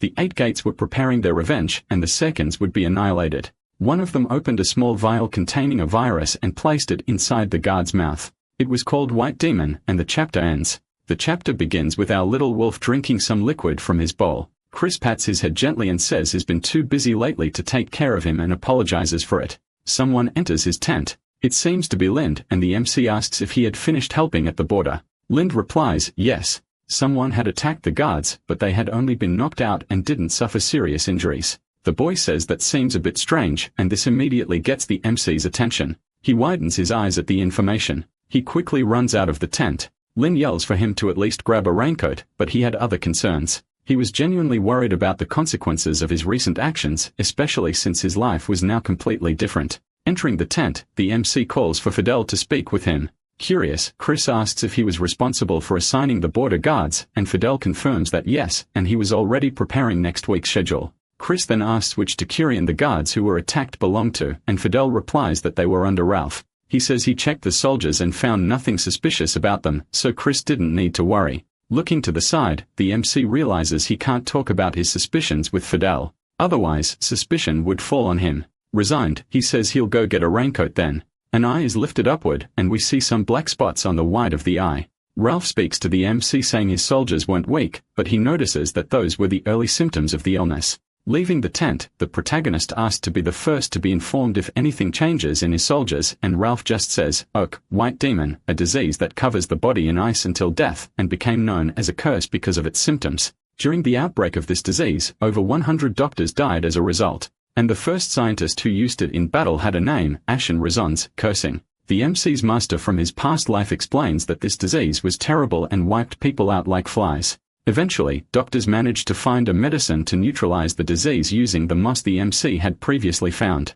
The first step was to boil it in water and wait for the liquid to completely evaporate. Finally, a bit of pulvis extracted from a blue herb had to be added, and then the medicine would be ready. Just as the MC finishes making the remedy, someone shouts his name, startling him. Stepping outside the tent, Ralph is there with one of the soldiers over his shoulder, saying the soldier's condition had suddenly worsened. His teeth had started turning black, and his palate had turned blue, indicating he was already in the middle stage of the disease. Quickly, the boy administers the medicine to the soldier, who starts coughing from its bitter taste, but the MC tells him to chew and swallow right away. Now there was nothing more he could do but wait. The treatment was complete. One of the decurions approaches him and starts recognizing the symptoms of the disease, and the MC realizes the real problem was about to begin. It was definitely White Demon. Ralph and Len look at him, curious about it. Neither of them had ever heard of this disease before, and even now, it was still referred to as a curse rather than a disease. The decurion says it's a curse that came from the snowy mountain and was known for its inevitable death after infection. Even if the place it originated from was far away, that didn't matter because a small circus city had already been wiped out by it before. Diggo approaches calling for decurion Chris. Holding a torch, he says they need to burn the infected soldiers alive. There was no other option and asks the MC to step aside. Ralph, furious, asks what the hell he's talking about. Enraged, Diggo yells that they have to burn them all alive immediately or else the curse will spread to the entire squad. Ralph, defending his soldiers, threatens to break Diggo's teeth if he tries anything with his subordinates, and Axe tries to hold him back. Ralph quickly asks if Chris' soldiers have a habit of rebelling and tells Axe to get his hands off him. While Diggo shouts for Chris again, he pleads for the MC to move, but Chris doesn't. Looking into the soldiers' eyes, Chris sees that the marks in them have already disappeared, and he calmly asks Ralph to stay calm. Diggo is out of control and screams once more for the MC to move out of the way. Nervous, Lind asked Chris to come with him to step away from the situation for a moment, but Chris refuses. Another soldier starts showing symptoms of the disease.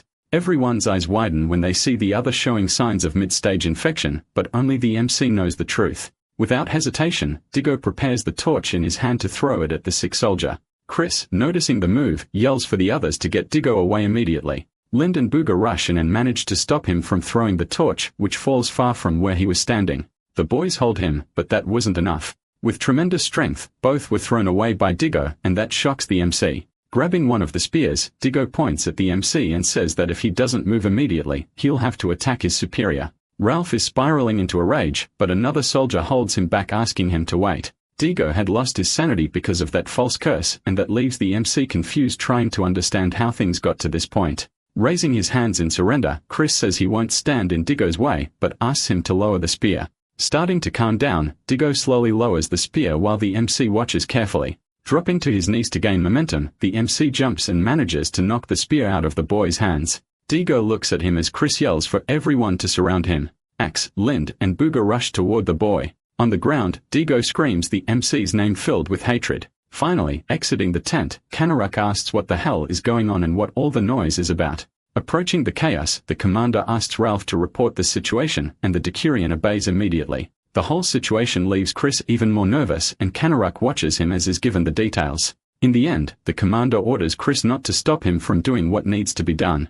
Angry, the MC says he won't let the commander kill the soldiers, but he remains unmoved and says he won't repeat himself. Chris had to get out of the way. The boy shouts that it's just a disease, that it can be cured, and pleads for Kanaruk to trust him. Someone yells that the NC has lost his mind, and the commander looks to see who shouted.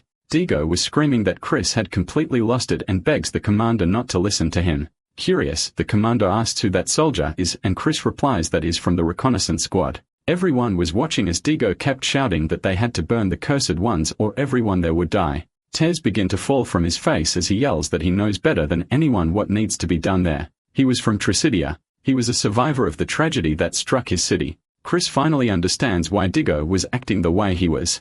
Panting, Diggo says that once the first person dies from the curse, it becomes unstoppable. That's why they have to burn them alive immediately. Looking at the commander, the protagonist says he knows how to cure that disease. Crying, Diggo shouts that he lost his family and that the MC doesn't know anything. Amid protests, the boy is silenced by another soldier who steps in and tells him to rest for a bit. Even so, Kanaruk remained unmoved in his decision and asked the MC not to disobey his orders. That was bad. He was still siding with Diggo. Chris needed to find a way to change the commander's mind. Otherwise, burning their comrades would throw the squad into despair. Chris grabs the commander's uniform and pulls him before he can walk away, asking for a second. Whispering, he asks the commander if he wouldn't like to become a knight again. Immediately, the boy gains Kanaruk's full attention. He says it won't be easy, especially for someone who had a close relationship with the Baron's wife, but it wasn't impossible. He knew a way to do something that would even catch the Baron's attention, and he'd be recognized for it. Chris says he'll help him, but asks for a vote of confidence from the commander, who remains silent for a moment. Diggo starts to open his eyes, and in front of him was Booga, who notices he's finally waking up. The boy suddenly sits up in panic and shouts Chris's name. Booga asks if he's calmed down, but that wasn't the case. He quickly gets up and runs out of the tent. He was still in distress.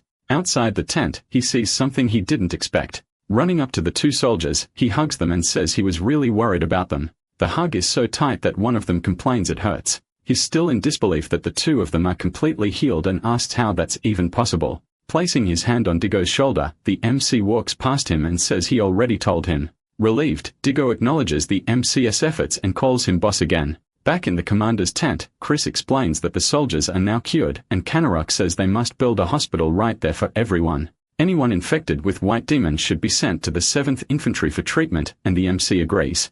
They received some patients after lunch and spent 3 days treating several soldiers almost without rest. Finally, they had finished saving everyone. Chris steps out of the tent. They had turned into a hospital for a moment to get some fresh air. Suddenly, a man runs up to him, shouting that the boy was his savior. Startled, the NC freezes, while the man yells again for everyone to praise Chris, the savior. All the soldiers there are cheering, and it makes the protagonist a bit awkward, but they shout and thank him for saving them. Kanarok approaches and asks who he really is. The boy's answer is simple. At that moment, he was just an exhausted soldier after too much work. The commander still can't quite believe him. He asks if that's really all, and then asks Chris to tell him the full truth. Chris explains that there's a chance the 8 Gates army might attack them, thinking they're disease, so they need to prepare immediately. Kanarok says he'll issue the orders, while the MC says he'll prepare the traps to surprise them. Lin should go fetch the archers and get ready as well, and he says he'll do that. Calling out to Thrut, Yuga's real name. The MC asks him to go gather some dry logs, and he replies, "Understood, Captain." As they leave the tent, Thrut says it'll be tough to find dry logs since it was raining the day before. Chris hadn't considered that, but Diggo shows up asking for orders too. The protagonist starts thinking. They needed firewood to burn, and is trying to figure out what they could do to get it. Remembering the carriages, he gets an idea. Chris asks Diggo where the carriages they had stolen were, and the boy says they are inside the tent. The solution was simple. Diggo needed to destroy the carriages, and he immediately understands what the MC wants to do. He runs off saying he'll completely destroy them, and the boy asks him to wait. He doesn't need to reduce them to dust. Night falls and they are already setting fire to the wood and also to some meat. All of this is happening in a clearing. It's not clear if they are still in the camp's area, but I'll assume they are. Thrud is sad to see good meat going to waste, but there was no other way. They needed to simulate burned bodies to distract the enemy. Seeing this situation, the enemy will think the infantry is in a panic and take the opportunity to attack, but the MC was already one step ahead. The soldiers are already near the bonfire, and one of them announces that enemy forces are ahead. Someone gives the command to advance, and they all charge into battle, believing the MC's army is panicking. The order is to eliminate everyone without hesitation. No survivors. The first soldier steps on the trap and is instantly thrown into a pit, followed by several others who hadn't noticed the hole. Shouting, one of the soldiers warns about the traps, but it's already too late. The archers were ready, and Kanarok gives the order to fire. In desperation, the soldiers watched the rain of arrows coming their way, but they had no way to protect themselves. Several of them are hit directly, and they start screaming in pain and fear. Many were already on the ground lifeless, but Chris wasn't going to stop. He and his subordinates were already advancing to finish off the survivors. All the enemies were surrounded because Chris had made sure to fill both flanks with men so they had nowhere to escape. Screaming, the enemy commander orders a retreat, but I don't think that's going to be possible anymore. It was too late. The small detachment was completely surrounded by enemy soldiers.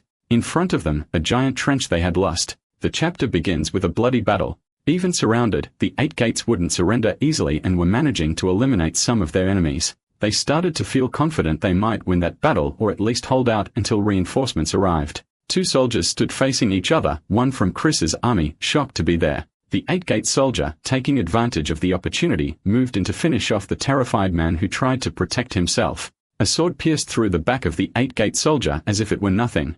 Are these armors made of butter? The soldier is saved because of it. Frightened, his comrade asks if he's okay, and he thanks him. Before the other soldier can even accept the thanks, an arrow hits him in the chest, killing him almost instantly and terrifying the one who was saved. His spear falls to the ground and he starts to panic, blaming himself for getting his ally killed. Someone yells at him, asking what he's doing while he's on the verge of tears. Chris is standing in front of the soldier yelling at him to pull himself together. They were in the middle of a battlefield. With a trembling voice, he says Chris's name, and the MC asks if he's a child by any chance. If he survives this battle, he'll be able to see his family. Could he understand that? Calming down, the soldier starts remembering the wife and child he left behind in his hometown to join the war. He quickly pulls himself together and charges forward, while Chris watches him return to combat. Even so, Chris was worried. The enemy was proving stronger than he expected. Could they really hold out until the 5th Infantry arrived? They didn't necessarily have to win that battle. Just make the enemy retreat. The battle was fierce and bloody. Focused, Chris draws his throwing knife, aiming at the high-ranking soldiers. The enemy commander is hit in the neck, throwing the other soldiers into despair. Their morale would likely crumble after that kill. Somehow, Chris managed to sow chaos among the enemies, but 2 heads fly past him, and they appeared to be allies. Shocked, the MC wonders what the hell that was and turns around to understand the situation. Canarok was fighting with all he had against the soldiers, but it still wasn't enough to subdue them all. He hadn't arrived at the battle fast enough since he had been with the archers earlier. Something was strange about those men. They were only matching attacks, not countering. Were they just trying to wear them down? The commander starts to feel uneasy and wonders why they were doing this. Why weren't they attacking? 2 men are sent flying behind the commander, and their screams draw Kunarak's attention. A sword swings upward and with just one strike, slices an allied soldier in half, leaving the other in a panic. There was a giant in the 8 Gates army. The soldier who saw his friend split in 2 screams that there was a monster among them. Canarok yells for him to get away from the giant. But before he can approach to help his subordinate, the enemy finally attacked. He parries the strike while the soldier demands to know where he thinks is going. The 8 Gates' goal becomes clear. They were just stalling for reinforcements, and that was a huge problem. Only the commander could stop the monster. Alert to his surroundings, the commander notices the screams behind him have stopped, and he wonders if someone is facing the giant. He asks himself who it could be. Chris is standing before the monster, spear in hand. This shocks the commander. He begins to remember that chill down his spine he had felt before. This guy was without a doubt on the level of a knight. He was far too strong. The monster says that the boy in front of him didn't seem like a bad person since he wore a pauldron even at such a young age, saying he wants to see what the boy is made of. The monster charges with abnormal speed, and Chris doesn't even have time to react. Even so, he manages to block the attack at the very last second. This leaves the giant slightly impressed, but seeing that he's a decurion, he says he wants to see how long the MC can last in this fight. Lind was nearby, and the monster notices his presence. He quickly dodges the MC and rushes toward the archer. Chris panics, praying that Lind gets lucky and manages to escape the giant's attack. Before the enemy can reach Lind, flames appear by his side, and he quickly senses the danger. This guy is really fast. Diggo charges at the enemy with his shield at full force, trying to keep him from reaching Lind. The monster dodges the attack and stands still waiting for the boys. Worried, Diggo asks if Chris is okay, while the monster simply observes the situation. Grateful, Chris tells Diggo to drop his spear and use only his shield against the enemy. The 3 of them are ready for battle. Chris with his spear, Diggo with his shield, and the monster with his sword. Concerned, the NC warns Diggo that the man is at knight level, so they need to be extremely careful. Annoyed, the man thinks the boys are underestimating him as if they were enough to take down someone like him. Enraged by the insult from these 2 kids, the monster charges at them, shouting that he'll cut them to pieces. The man's leg bleeds a little, and he realizes he can't ignore that injury during the fight. Even so, he approaches them with impressive speed. Chris shouts for Diggo to block. The boy quickly raises his shield and manages to pull off a solid defense even though it was really tough for him. Shaken, Chris tells him to hold steady so he can try to flank the enemy from the sides. Making a quick move, the giant changes his target to the NC, saying he screams louder than Asta and that he'll take him out first. DGO quickly steps between them with his shield protecting the protagonist. Chris starts looking for openings the monster might leave, so he can strike while Diggo provides cover. He had to try piercing his defense, but it wasn't easy. The knight could parry his spear strikes effortlessly with his blade. He deflects another blow without trouble and notices something interesting about the boy's fighting style. His spear skills seem weak, so he blocks them easily. Plus, he's left-handed, making the angles of his attacks predictable. Based on that information, he changes his target back to Diggo and lands a precise strike on his shield. Diggo feels the impact, but the giant doesn't stop there. He starts pounding the boy's shield relentlessly with all his rage and strength. The shield begins to crack, and Diggo yells that he doesn't have much time left. Chris appears behind the giant ready to attack just as the shield finally gives in and shatters into pieces. Confident, the enemy starts celebrating victory, ready to finish off the boy with the shield. At that moment, Chris notices an opening. He had dropped his guard and could finally be struck. He had chosen the spear as his weapon intentionally, and now it was proving to be truly useful. Switching his grip, we see that Chris had always been right-handed and the enemy had misjudged him the whole time. The spear hits the enemy right in the eye, but is still fast enough to dodge it. With just one strike, he shatters the spear into several pieces as it was already heavily damaged. Chris is on the ground looking at his arm, which is completely broken and bent at strange angles. Furious, the monster screams and curses at the protagonist, already swinging his sword directly at him. Digo shouts in despair, but something strange suddenly happens. Chris's arm is surrounded by a green aura and is completely healed in an instant. The system announces that his experience points have reached the required threshold and the settings will be reset. Chris dodges the knight's blow without thinking too much. His body now feels as light as a feather, making him much faster, and his arm is fully recovered. He grabs what's left of the spear. The knight's leg wound starts bleeding again. He charges at the protagonist trying to strike him with his elbow, but Chris easily blocks the attack. This frustrates the giant as he couldn't unleash his full power due to the injury on his leg. Before he could act again or think too much, a swift move from Chris hits him directly in the neck. Digo watches this scene in awe and begins to shout Chris' name. Kanarok looks in the direction of the shouting. The giant was lying on the ground and Digo was yelling that Chris had won the fight. Curious, the commander wonders how he managed to do that, but Fatal informs him that the 5th Infantry had finally arrived for support. Fortunately, they had shown up too late. Soldiers from the 7th Infantry were already celebrating their victory over that 8 Gates detachment. The two commanders meet and begin to stare each other down. The 5th commander was named Marjorie, and he tells the 7th Infantry to return to HQ. Nirok's only response is to comply. He would gather his subordinates and finally return to the main division. Marjorie asks if Nirok was the one who defeated the giant, but he makes it clear it wasn't his doing. Saying it had been one of the decurions, he points to Chris who was carrying Digo on his shoulders. In disbelief, Marjorie questions how someone so young could have defeated the Wolf Knight, and Chris approaches and introduces himself to the other commander. The bald bastard still can't believe Chris was the one who beat the giant, but Kunara insists once more that it's true. All Chris can think right now is that he's getting used to this kind of reaction as everyone heads back to camp. Back in the tent, the 5 boys are sitting in a circle. Although one of them is apparently headless, Lin hands Chris a piece of cloth, saying that Fedel had asked him to give it to the boy. It was his uniform now repaired. It didn't seem like much, but it meant a lot to him in the end. Chris was feeling very happy. In his past life, he had to rely on the talented to survive as he was too weak. But this time, his life would be completely different. He didn't want to hide anymore, but instead become a role model for those boys and rewrite his story. Amber runs up to him, barking, and the boy starts petting her head, saying he wants to protect her too. We arrive at the moment when they are returning to the main forces. Just before Chris can get into the carriage, Kanarok discreetly calls out to him. The boy asks where the 2 of them are going, and the commander says they are headed to the 3rd ODA. Here on Earth, we only have 1 ODA. They have 3. Incredible. ODAs were the best commanders in the army that Chris was part of. He was excited to meet one of them. He remembers that in his past life, he only left the infantry after the incident with the White Demon, and he knows who the current 3rd ODA is. Standing before him was none other than Wei Hain, the eldest son of Baron Ludwig. He seemed amused by the fact that it had been just a boy who defeated the famous Wolf Knight of the 8 Gates. In any case, now that the 2 heroes were there, he wanted to make an announcement. In recognition of the 7th Infantry, Nirok would be unofficially promoted to battalion commander, and he says it is an honor. Chris remains silent, but thinks it's understandable that such a feat wasn't enough for an official title. Interrupting the MC's thoughts, Wei Hain calls his name, startling the boy and prompting an immediate response. The Lord greatly appreciated his contribution in the fight against the White Demon and also in defeating one of the 8 Gates leaders. Therefore, from now on, he would be unofficially named a centurion of the army, which gave him authority over 100 soldiers, and the boy thanks him. Approaching him, the Lord personally places the shoulder guards on the boy.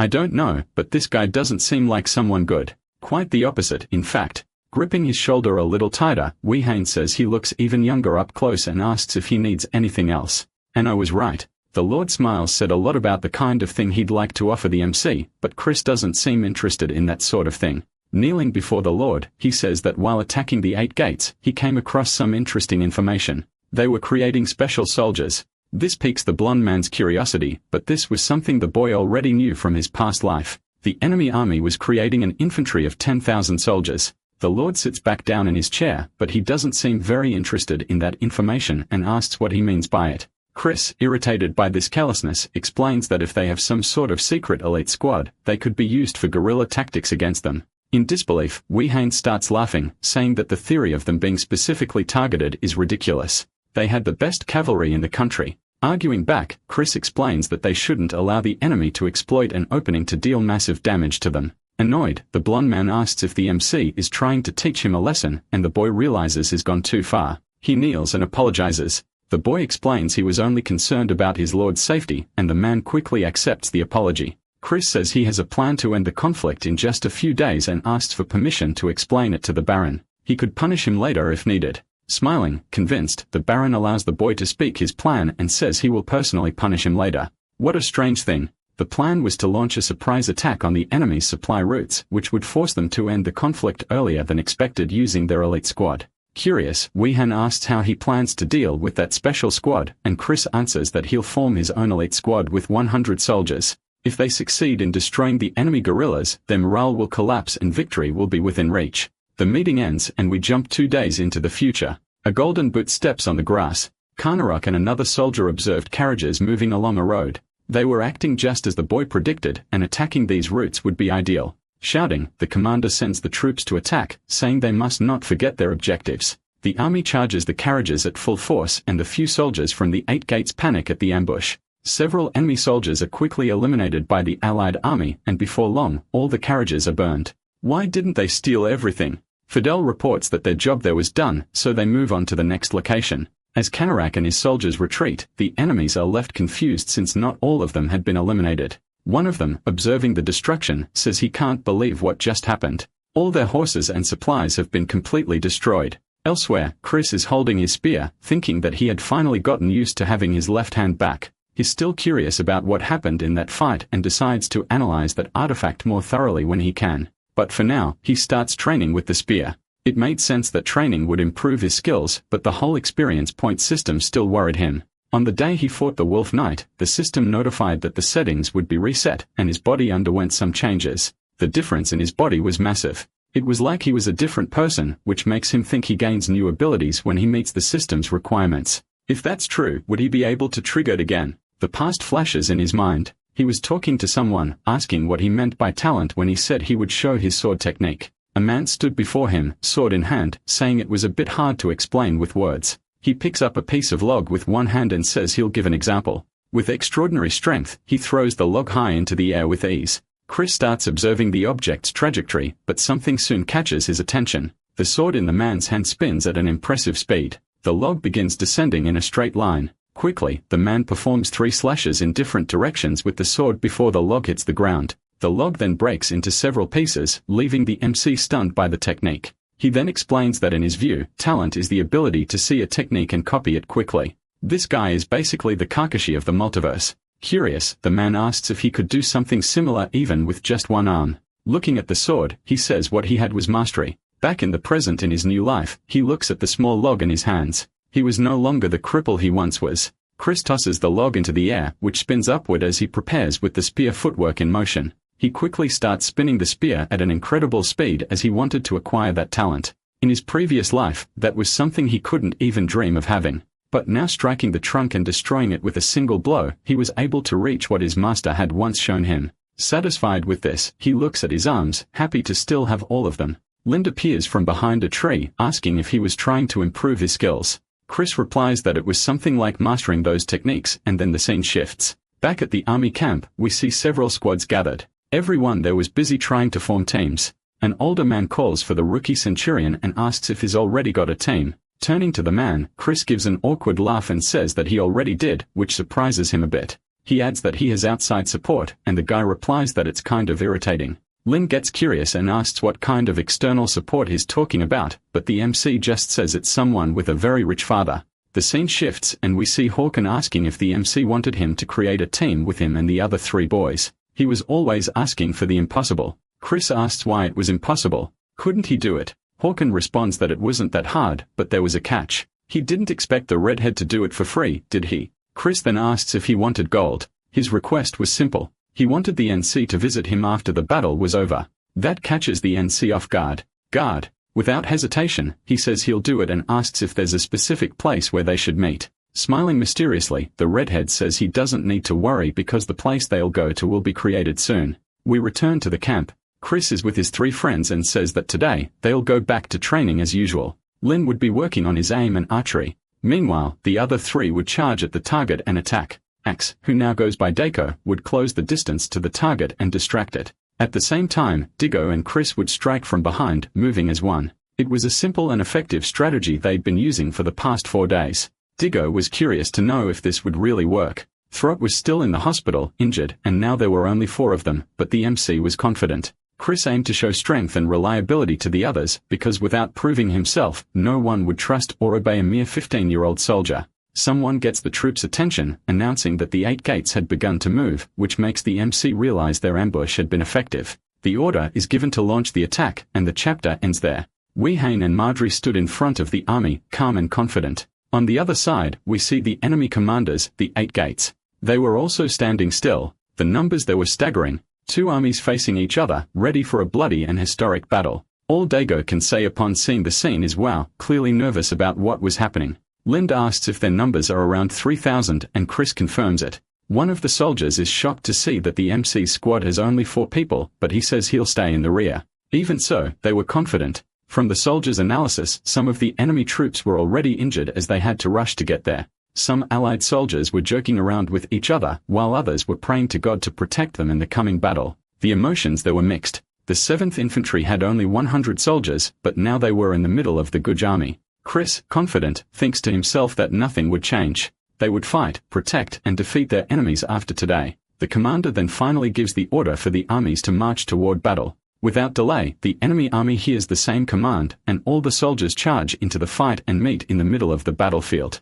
That day would be the last for most of them. Chris tells his team it's time to retreat for now. They needed to break formation for the moment. The Google cavalry charges at the enemies who begin to be crushed by the force of the horses. This makes the allied soldiers extremely arrogant, thinking that the battle would be won easily just because the terrain was flat and favorable. Something flies by at an incredible speed through the soldiers, eliminating them with ease. The armies ran toward their ultimate end. Some were pierced by spears and others were cut down by swords. A soldier in silver armor with an X-shaped scar on his forehead appears in the middle of the battle. He belonged to the 8 gates and advanced with his platoon toward Google, who shouted for them to block the enemy's advance. This man didn't seem ordinary with a longer sword swing. He creates an explosion in front of him.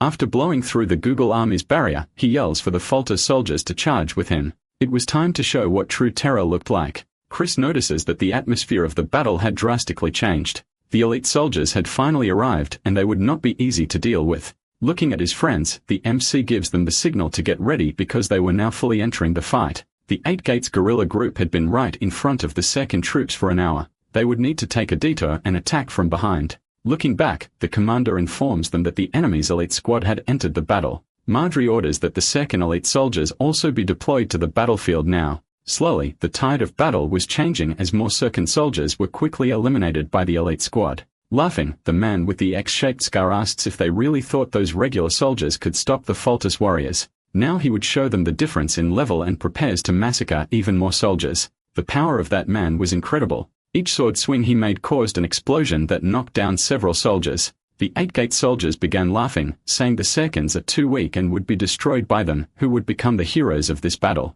Lind, who was also in the middle of the battle, tells Chris that there are only 50 elite soldiers on the enemy side. Understanding the information, the MC commands them to initiate a blitz attack. They would take them down one by one. One of the Faltus looks back and shouts to the commander that there are some issues in the rear. The commander doesn't care about it. It's better to leave them behind and keep advancing. Before they could move further, Chris's group appears, eliminating the Faltus warriors one by one. Axe slashes the first one's neck. Furious, the commander charges to eliminate the group, but Chris and Diggo are already taking down another one. Lin with a single arrow lands a perfect shot inside another soldier's helmet, killing him instantly. The enemy commander kills another second soldier, slicing him in two. Looking back, cheerful and laughing, he yells to encourage his soldiers, saying they are the true heroes of the battle. Quickly, he notices something strange behind him. His entire squad had been wiped out without him realizing it. Chris was stepping on the last soldier to pull his spear from his body. Looking at the commander, he prepares to finish his mission. The two lock eyes with the commander shocked by what had just happened. A soldier appears behind the scared commander, informing him they received orders from higher-ups to retreat immediately. Furious, he yells, asking how the hell this happened. The enemies begin retreating and the second soldiers report the escape, urging them to eliminate as many as possible before they can get away. Confused, the seconds wonder why the hell they are fleeing, but for Chris, it's obvious. The commanders that were there had already been killed.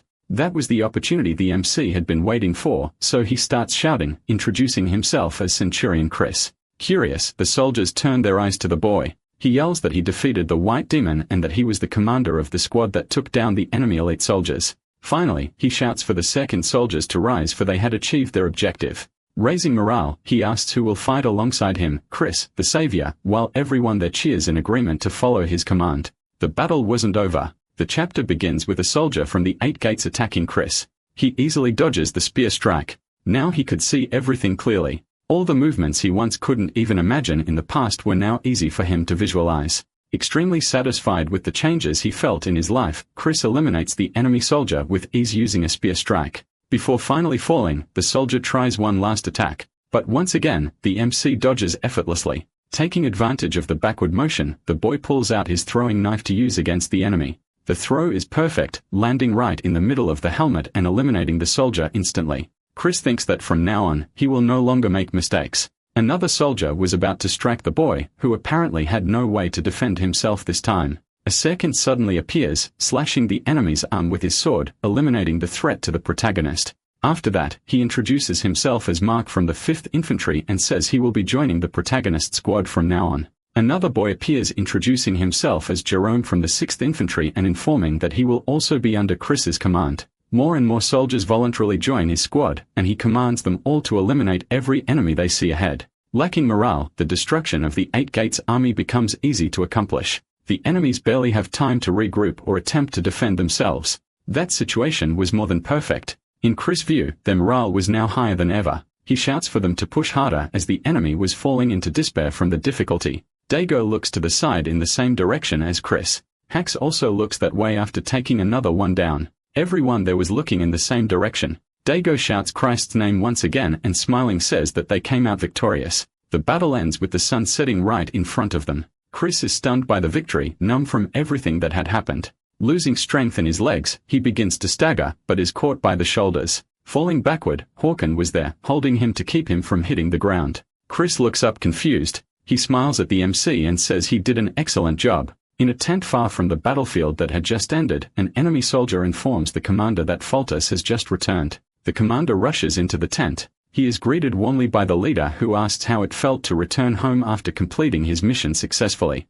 With a tired face, Foltest doesn't answer his superior's question, which leaves the man confused. He kneels before the other man saying that he doesn't know why, which confuses the man even more as he asks what he's talking about. Foltest then says that only 12 men from his battalion returned, shocking the man who asked how that happened. In desperation, Foltest says it was all because of that boy, but the man didn't know who he was talking about. The terror on his face gave it away, and then he explains that it was a young soldier with blue hair. He was the one responsible for the losses they suffered. Far from there, Chris was waking up in a bed, wondering where he was. Markson is grateful that he's awake and explains they are in the tents on the inner front. Jerome leaves to inform the others that he has woken up. The MC then asks if the battle was successfully concluded, and Markson replies that, yes, the 8 Gates forces were forced to retreat. It was a great victory. Amber jumps into his lap, and Chris is happy to see his dog.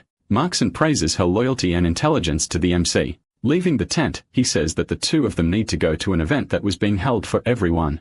Outside, Markson asks if he would like a carriage, but Chris says is fine and can go on horseback as usual. On the way to the event, Markson compliments the MC for riding so well. The boy laughs and says that in his village, he was known as the horse master. After some time riding, Markson informs him that they finally arrived. Looking at the place below him, Chris sees platform in front of several Serkan army soldiers. The flag of a castle wall waving in the wind in blue and yellow colors, it's the flag of Ukraine, but inverted. Chris thinks that flag could only mean that someone very important had been invited to be there with them. A man steps onto the platform. He is imposing. His blue eyes shine even in the sunlight, and he held great power, for he was Baron van Ludwig. He then declares that it's time to begin the award ceremony. Among all the participants of the most recent battle, there was a promotion to Centurion and a reward of 5,000 coins for Chris soldiers. This makes the NC very happy, and on top of that, Kanarak was also being called to the podium. The Baron recognized his contributions too, such as attacking and destroying the enemy supply routes. Now he would return to being an official knight. Chris notices that someone there didn't seem pleased to see the commander's promotion. Kanarak doesn't seem happy with the promotion either. He just looks down in resignation. The commander then says he no longer deserves to receive that title again since he had already lost it, so he'd rather be rewarded only with gold. Marjorie is shocked to see that, and Chris is also confused by his commander's decision. Bowing, he apologizes for his harsh words, but the Baron says that if that's all he wanted, then it would be done. Then Ludwig then raises Canarak's reward to 5,000 gold coins, and cheers erupt over the Baron's generosity. Chris is also called to the tribune for having stolen the enemy's supplies and for his immeasurable contribution in the fight against the White Demon. He would also be rewarded. In addition, he had also led and united the second soldiers even in such critical times.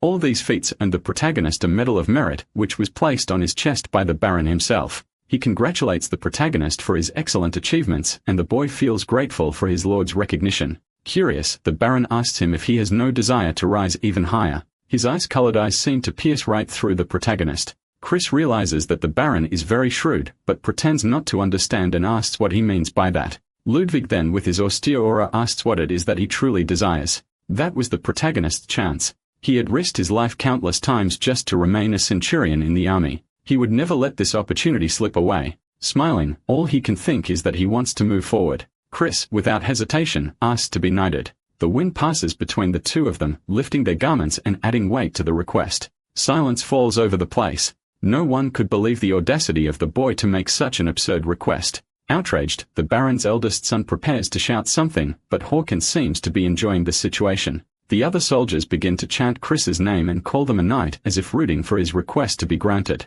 Remaining serious, the Baron says it's not a bad request, but wonders if that really is his greatest wish. Accepting it, he then declares that by the powers invested in him by His Majesty, he would promote Chris to knight under the Baron's authority. The crowd's chorus is deafening, and they shout Knight Chris over and over while he gives a shy smile. Looking to the side, the protagonist sees Hawkins walking away and pointing to where the boy should go to meet him. Arriving at the place, the redhead in a carriage congratulates the MC for reaching the promotion he desired, but the MC knew that wasn't all he wanted to say. That way, the protagonist talked and acted always amused the redhead, and he says the MC really never changes. Apparently, he wanted to give the MC some advice. He should look for a group called Centuria when he returns. Chris then says that if it's not urgent, he won't look for them right away, and Hawkins says he can do as he wishes and bids the boy farewell. Night falls and all the soldiers are celebrating with joy the victory they had achieved in the past few days. A little further away are Chris and Commander Canarak. The protagonist is curious to know why he had rejected the chance to return to the position of knight, but he doesn't answer immediately.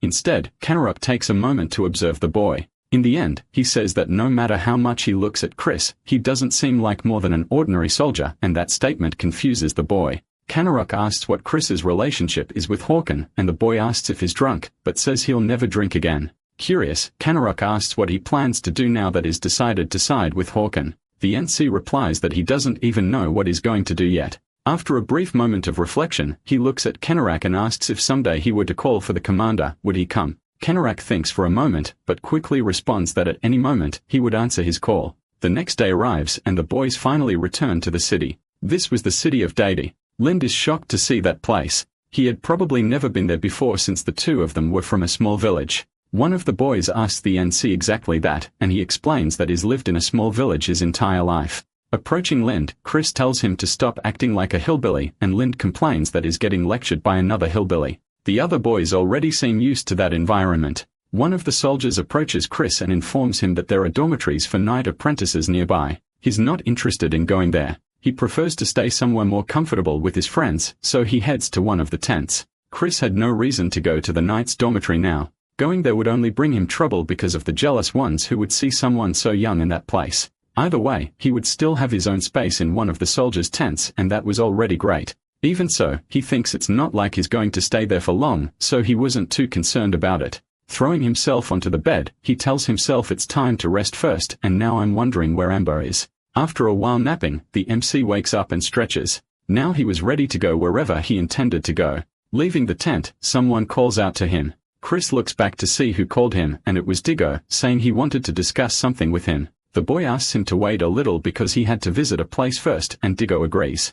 Leaving the city, one of the guards questions the boy, asking where he was going, but Chris simply says he's heading into the city for a bit. The position of knight apprentice gave him a certain freedom that regular soldiers didn't have, and he was pretty satisfied with that. Getting to where he wanted was faster than expected. In less than 5 minutes, he was already in the city's commercial center, and the shops were great. Reaching a pharmacy, he enters. Inside, someone notices his presence, but all the MC thinks is that it had been a long time since he last smelled herbs that strong. The clerk asks if the boy was lost. Ignoring the man's question, Chris asks if he had a medicinal herb called white finger, but the man doesn't seem to know it. Chris explains that this herb has long leaves and grows in dry dark places, which helps the pharmacist understand what he meant. He knew that in a few years, this herb would be widely recognized as a kind of anabolic boost, and that's why he wanted it. Chris makes an offer. Curious, the clerk asks what kind of deal could be made with a mere soldier. The boy then explains that he will pay 1 copper coin for each white finger herb, uninterested. The man says that's too little, but Chris says that in the second month, he'll pay 2 copper coins per unit.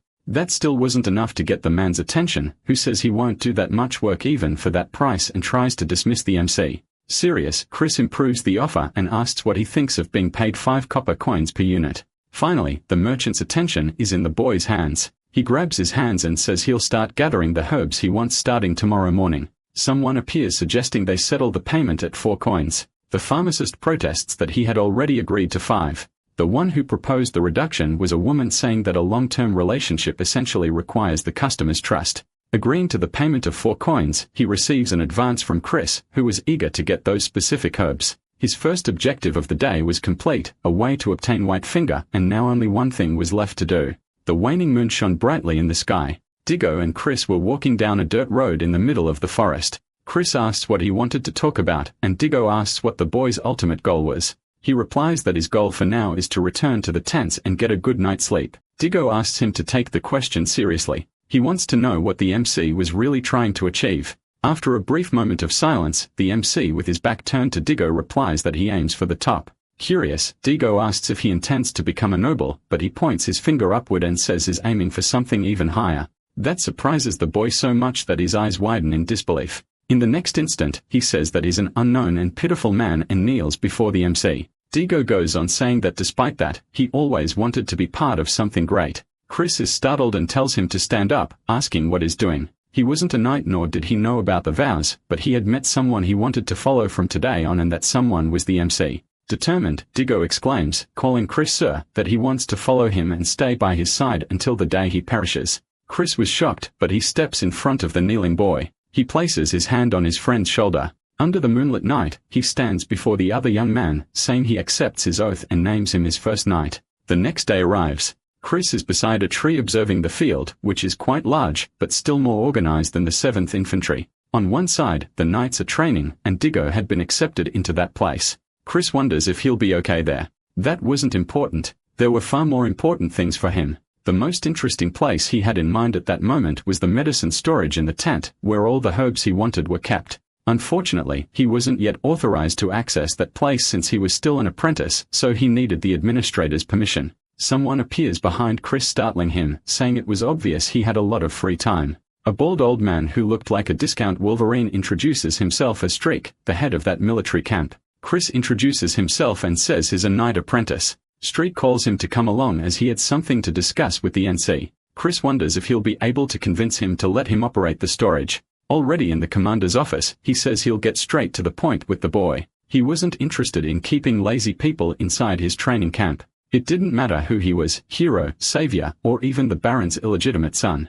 There he was a nobody. The MC starts to think strange rumors are being spread. Being a knight apprentice allowed him to lead the camp to find a knight to follow, but if he wanted to stay, there would be rules. The first thing he would need to do was prove to everyone there that he was worthy. Confident, Chris says that if he places 100 knights under his command, he'll show the commander who he really is. Streak, annoyed, asks how old he is. Chris replies that after the next winter, he'll be an adult. The commander slams the table and starts yelling and cursing at the protagonist. He would never entrust his soldiers to someone as arrogant as him. There were rules in that place, and he had to follow them. If he wanted it, he'd have to prove himself in a duel. Without losing composure, Chris says he understands and asks to fight against 3 opponents instead of just 1. That would be enough. That makes the chief angry. How could he want to fight 3 soldiers at once? Streak says that 1 opponent will be enough and schedules the duel for the next evening, but Chris immediately refuses even while respecting his superior.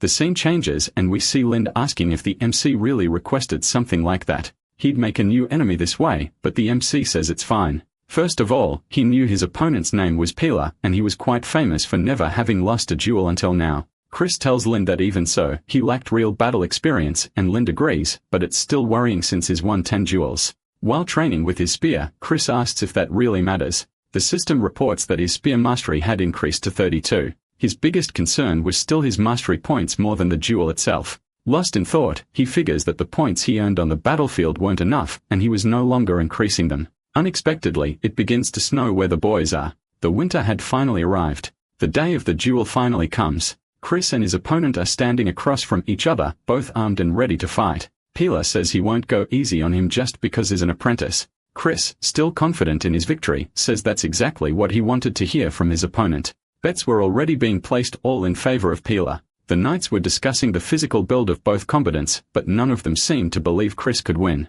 Lin says this duel will end quickly, and Digo asks if he really thinks so.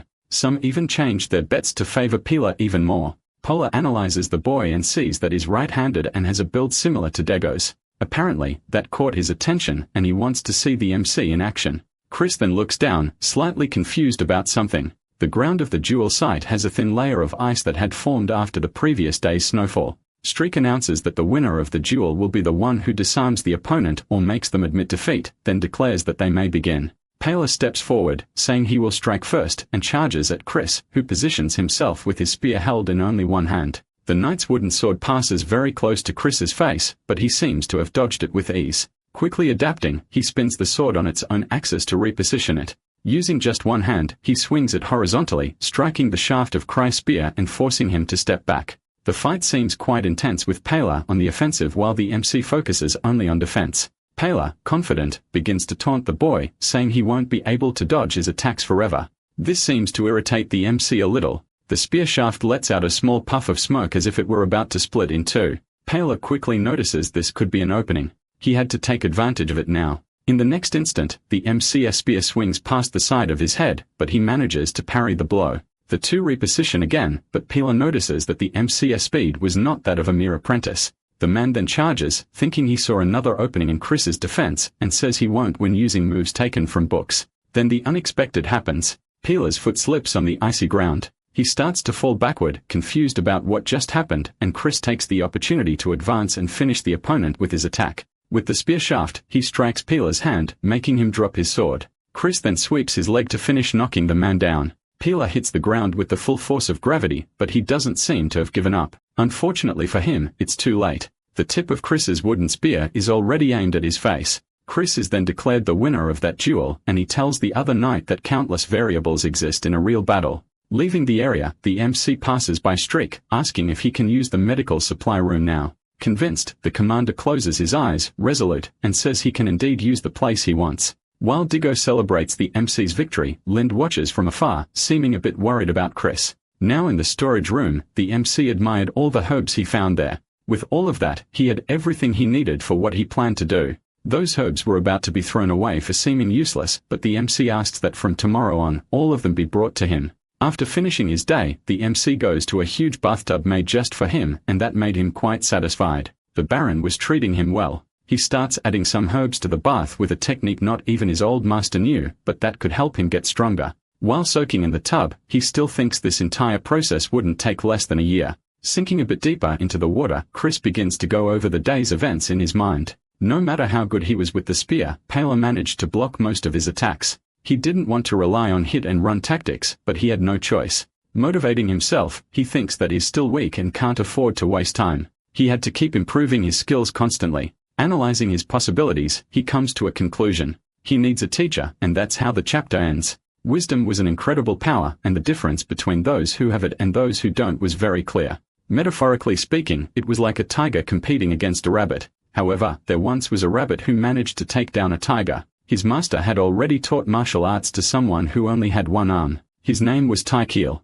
Chris panics because he has no idea where he might be now. He had searched for him all month, but hadn't found a single trace of his existence. He remembers that the master had visited that city before they met. Scratching his head, he starts saying that he needs to remember the missing piece of that memory. It was very frustrating for him. Something crosses his mind, and he remembers that his master had a daughter. We are in a location with an inn at a crossroads in the city. Some soldiers were sitting at a table, talking, while the innkeeper was at the counter cleaning glasses. The MC and the boys were at another table. Lin says it's been a long time since they last went out somewhere. Daiko complains that the beer tasted terrible. Chris teases him, saying that now he's able to speak full sentences, and the boy says that Len was his teacher. Looking around, he starts to notice the presence of a few women there. One of them could be Master Tekiel's daughter, one girl at the flower shop and another at a porcelain store. The last candidate he had in mind was a girl named Ellie who worked at that inn. Approaching Chris' table, the girl asks if he wanted the usual, and the boy replies that he wants 4 servings today. He remembers that his master's daughter was supposed to have magnificent eyes, so the chances of it being Ellie were quite low even though she was very pretty. Daiko complains once again about the taste of the beer, and the girl says that if he complains again, he'll be thrown out. So she couldn't be the master's daughter, as she was too temperamental.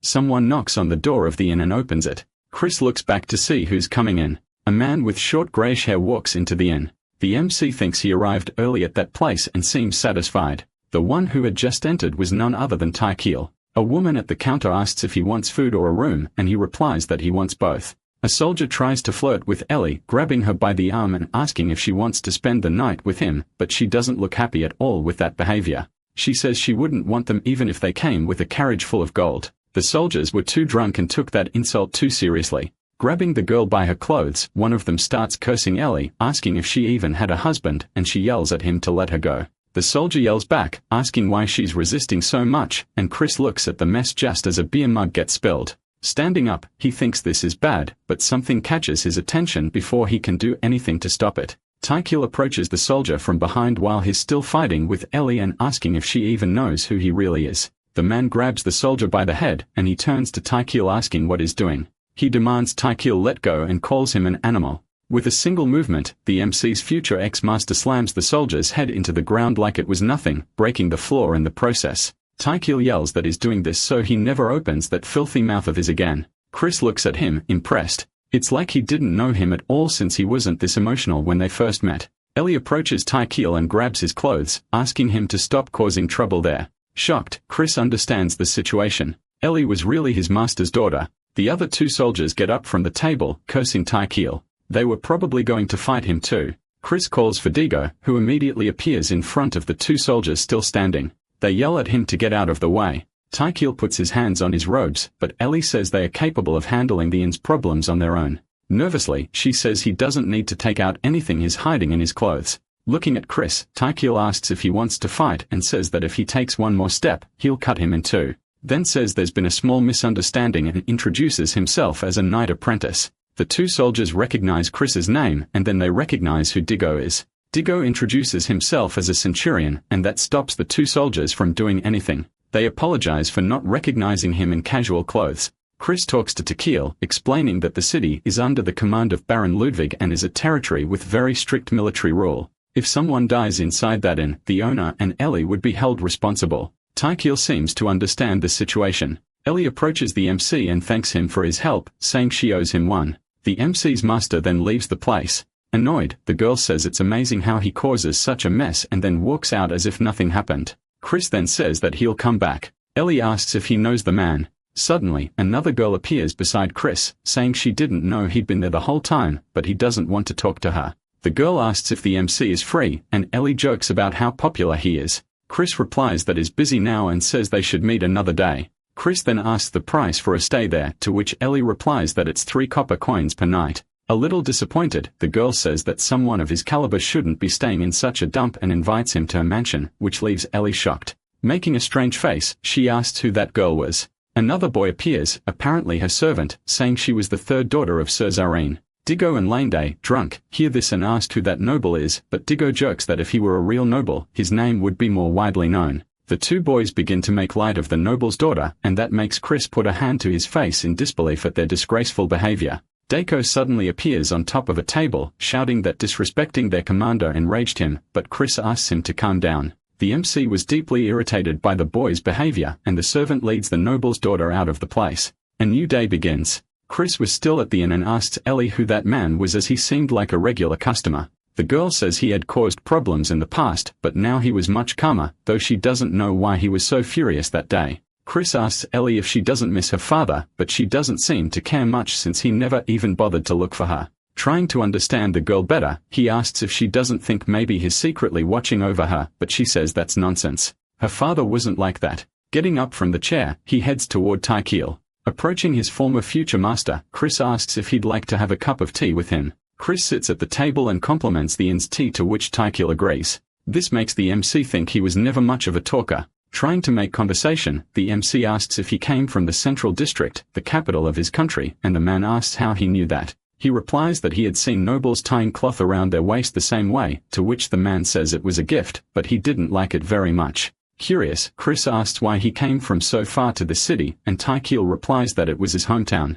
The boy sighs in understanding as his master takes a sip of tea. Looking at Ellie, he asks about the man's family, which makes him choke on the tea in shock at the sudden question. Chris then explains that he had a very careful look in his eyes when it came to her and asks if she was his daughter. This shocks the man with how observant the boy was, and immediately the MC calls out to Ellie, scaring the old man. The girl comes over, and the MC says this man had something he wanted to say to her as he gets up from the table. He says he's leaving, and Ellie starts to look at Taekil, but he remains silent. As he's walking out the door, the protagonist hears a scream of disbelief ending the chapter. Somehow, we return to a second conversation between Taekil and the MC, both at the table with steaming cups of tea. Chris says he wants the man to teach him the art of wielding weapons. He explains that he is a knight apprentice, but has no instructor. The man then asks what he means by that. The boy says it's exactly what it sounds like. Despite his promotion, he still didn't have a knight to follow. But in truth, he had turned several down. Chris was determined to follow someone who wasn't ordinary. He wanted someone who could teach him the power to control the entire continent.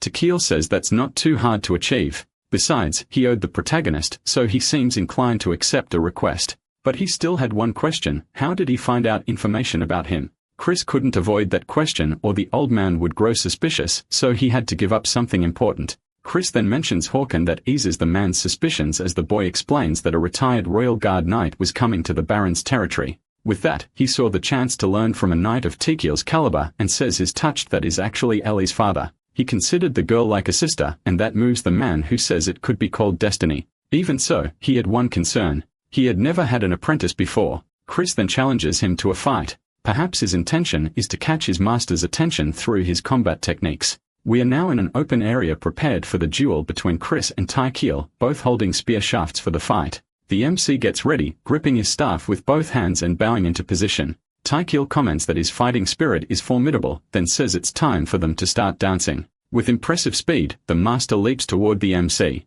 In the next instant, he had already closed the distance between them to nearly zero, which startles the protagonist. He tries a horizontal strike, but only hits air. Taekil had already vanished from in front of him. Positioning himself at the MC's blind spot, Taekil prepares to strike, but the MC had already noticed his presence and turns to face him. Unbothered, the man delivers a clean blow to the protagonist who manages to block it, but the impact on his body is immense. Chris is thrown several meters back, but is still intact. He manages to stop, falling to his knees, but can't hold back a scream of pain. Taekil provocatively asks if all he has is that self-confidence. Shocked, the MC realizes that his speed was immeasurable. It was nearly impossible to dodge his attacks. Without giving the MC much time to think, the master once again closes the distance for another strike. With several rapid direct attacks, the MC has no time to react. It felt like he was holding multiple spears and striking with all of them at once. There was no way to block them all. Of the three moves the man performed, one lands squarely on the MC's chest, causing another massive impact. Planting his foot on the ground, he thinks that he also knows a few tricks. But now wasn't the right time to show his skills. This time, Chris is the one who charges forward. What he wanted to show his master was something else. The Tennu version Kakashi, that is, the protagonist manages to copy Taekil's technique even if with less speed, and that catches the old man's attention. He asks if the MC copied him. Chris responds that he saw it with his own eyes. He was showing the master his potential. Taekil becomes genuinely interested in this ability of the protagonist, and Chris simply observes him. The fight ends with the MC's defeat. The tip of Taekil's staff is at his face. If there had been a blade, it would have been game over. Chris still wanted to fight again, but Taekil gives a slight smile. Extending his hand, he asks if the MC really wants to learn from him. Rising with the man's help, Chris asks if he hadn't already said from the start that he wanted to be trained by him. Taekil places a hand on his right arm and says he's still weak. Walking away from the MC, he tells him to meet him in 3 days. The boy collapses to the ground from exhaustion, saying this was hard. Hard. Try living 40 years without an arm. What is he complaining about? Replaying the fight in his head, he remembers he had 12 chances to hit Taekil, but didn't land a single one, not even touch the old man's clothes. His biggest question was why that happened. He had defeated several Eight Gates warriors, all well-trained soldiers. What made this one different? He wonders if it was because he didn't take the duel seriously, but that was a weak excuse. He was simply overestimating himself against someone like that. Running into streak, the commander says he can't let himself get beaten by just anyone and tells him to come find him if he doesn't find someone to follow. Chris explains that it was all the result of training, which makes the commander curious. Not interested in continuing the conversation, he says he's too tired and asked permission to leave now. The commander says he may go, and the boy heads to his tent. Watching the MC walk away, the old man says to himself that the boy got beat up pretty badly. Night falls at the inn. Eli and Tykiel are talking. She's embarrassed to call him father and asked to call him by name, and he agrees. Continuing the conversation, she asks why her father left her with her stepmother. He explains that he didn't know things would turn out that way, climbing that ladder so quickly. All he wanted back then was to show his potential, and because of that, he ended up wasting the last 20 years running from everything because it wasn't what he truly wanted. Ellie asks about her real mother, but Tykiel doesn't seem capable of answering. Some words come out of his mouth, but we don't know what they are, and then we see tears forming in his daughter's eyes. After a moment, he apologizes to her. The girl holds her father's hands and he looks at Ellie. A dry tear stands out on her face and she says that it's okay. Wiping away that tear, Ellie asks what he was going to talk to Chris about now. The old man doesn't understand and she asks if he hadn't asked something of him. And Tykiel replies that he asked to be his student and she says she wants the same. Tykiel is confused and she says she had always wanted to be a knight since she was a child, but her stepmother never allowed it. She doesn't like the life she has and wants more. Without hesitation, her father says he will teach her, and then we see they are already in the middle of a forest. Chris and Ellie were wearing weights on their arms. Chris asks if he really has to train using those, and Tykiel explains that he needs to become strong and resilient.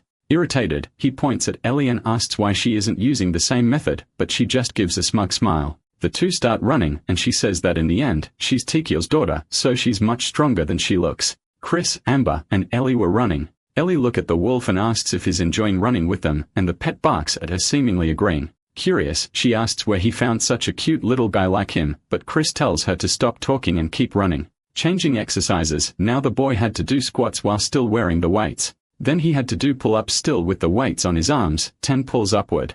Exhausted and in pain, he remembers that his training in his past life wasn't this intense. Was it because he only had one arm in that timeline? His pinky finger lifts. He was losing grip strength and beginning to feel intense pain. Chris collapses to the ground, but Tykiel doesn't seem impressed. He asks if the boy thought all of this was too hard. Looking at the teacher, Chris asks if this training was really necessary. All he wants is to master knight skills. Tykiel replies that he would never improve without the fundamentals. Only after enhancing his endurance and strength will he be able to refine his skills. After finishing the training, the teacher says they will see each other in a week, so the MC should rest and eat well, because that too is part of the training. Back at his camp, the MC is in an herb bath, meditating to endure the training. The herbs helped him recover faster. 3 days had passed and Chris was already back to training, which impresses the teacher greatly, but also leaves him in disbelief. Such a quick recovery should be completely impossible for someone as weak as the MC, but he explains that he knows how to use medicinal herbs.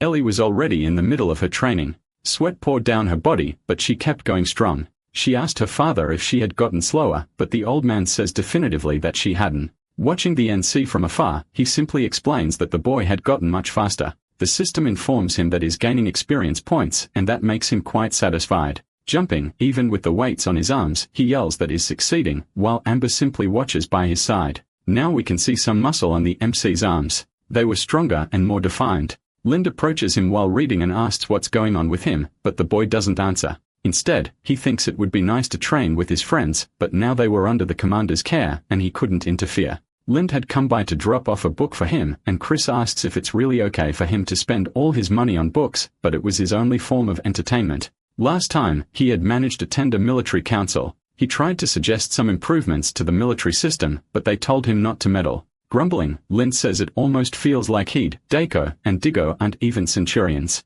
No one listens to their voices. Changing the subject, Lind asks if he can ask the NC something. Chris turns his eyes to him, waiting for the question. Lind was worried whether things would go well if they continued as they were. He didn't feel capable of doing anything as a mere soldier. Chris realizes that Lind's line of thought matched his own in his past life, and wonders what would have happened if only he had received a proper education. The boy then replies that there was only one thing he could be sure of. If he truly wanted to change something in life, there was no other way to rise higher. He just needed to stay alive on the battlefield. Getting up from the bed, Lind says he knows that's the only way. He just wanted to complain a bit since he was feeling down. Before leaving, the boy tells the MC that Commander Streak was looking for him, and Chris complains that he should have said that earlier. Unbothered, Lin tells Chris not to worry. Streak already knew he would take a while, so he wouldn't be mad at the boy. Arriving in the commander's presence, Chris asks if he was looking for him. Pulling out one of the chairs at the table, Streak invites him to sit down. He didn't want to waste time, so he gets straight to the point. He wanted the NC to stop using the medicinal herb depot. Chris asks why all of a sudden, and the old man explains that he used so many herbs that he exceeded the limits. He had to pay for what was missing, but he was already at the edge. On top of that, he shows a handprint on his face and says he was caught by his wife yesterday. Chris is shocked to see such a well-marked slap on his commander's face and asks the boy to understand his situation. The protagonist realizes that this could be a good opportunity if he handled it correctly. He then apologizes to the commander for having caused so much trouble. His intention was to take responsibility for what happened, but he asked to be placed in charge of the depot and promises to take care of everything. Streak asks if he's really that confident, and the boy smiling says yes. He just needs 3 soldiers under his command for it. The 3 he wanted most were already there in front of him. Daiko, Digo, and Lind had been summoned. Next to his mentor, Chris explains that he brought them there because they weren't being trained properly at the camp. He offers money to Taikil in exchange for becoming the teacher of the 4 boys, and he agrees without much resistance. Taikil says he'll accept them as students if they can endure the training, and Chris says he'll leave the boys in his care. Back in the city, the MC walks through it, thinking that he had found a place for the boys, and now he needed to deal with the depot issue. Even if the 4 of them started collecting herbs together, they wouldn't be able to replenish the quota in just 2 months, and they still needed to train too. Reaching an alley, the MC decides to go through it. Before entering, he starts to observe and thinks that in moments like this, it's better to use the city's underworld to his advantage. 2 men are there, and noticing the boy's presence, they ask who the hell he is. Chris introduces himself as a knight apprentice and says he came to bargain, asking to be taken to their leader. The men start to smile dangerously. It was rare to see a paid soldier in those parts. One of them tells him to leave if he doesn't want trouble. Annoyed, Chris asks if they really don't know who he is even though they control that district. How did they manage to survive this long? That provocation really irritates the guy in the white shirt who prepares to punch the protagonist. With Anderson's silver level ease, the MC dodges the punch and thinks it's been a while since he last fought. He clenches his fist and lands a punch squarely on the bandit's face. Immediately, the man collapses to the ground, knocked out and toothless, which scares his companion. Not even the boy himself could believe the level of strength he had reached, and he wonders if he had just hit the guy harder than intended. Someone inside a building hears the commotion outside. A servant at the door says he'll check what's going on. Before he can even open the door to see what the problem is, Chris kicks it in, startling the man. Entering the place, Chris asks if that was Murdoch, the hunting dog. The MC says the place smells awful and asks if he even cleans it, and a man with snake-like pupils tells him to state his name. Chris once again introduces himself as a knight apprentice and says he's there to bargain.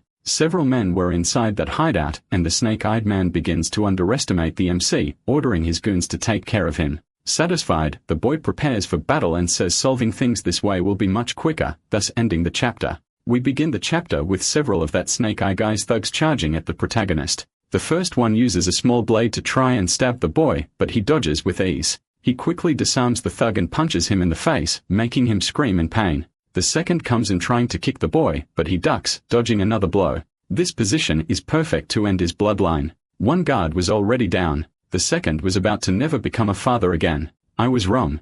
Unfortunately, he also lands a strike on the other bandit's face. The third with a mohawk approaches Chris from behind with his guard up, but is nervous wondering who this guy is who's so strong. With a spinning kick straight out of Chuck Norris, the boy hits the mohawk guy in the neck. And if it didn't break with that kick, it's never going to break. The fourth thug appears with a stick, ready to hit Chris on the head, but things were never going to be that easy. He raises his arm, blocking the blow and tearing Chris's clothes, revealing that he was still wearing the weights Tekiel had told him to use. This scene shocks the thug. How could he be wearing that kind of armor under his clothes? Chris says he didn't come there empty-handed either. He throws another punch that breaks the jaw of yet another bandit, while Snake Eye looks on shocked and furious. Shouting and swearing, their leader asks if they were seriously incapable of handling a mere kid. Enraged, the Snake Eye leader charges in and prepares a punch. With a jump, the boy steps on the thug's face and lands on his back. The leader turns to the protagonist and insults him again. But before he can make any other move, Chris's foot is already glued to his face.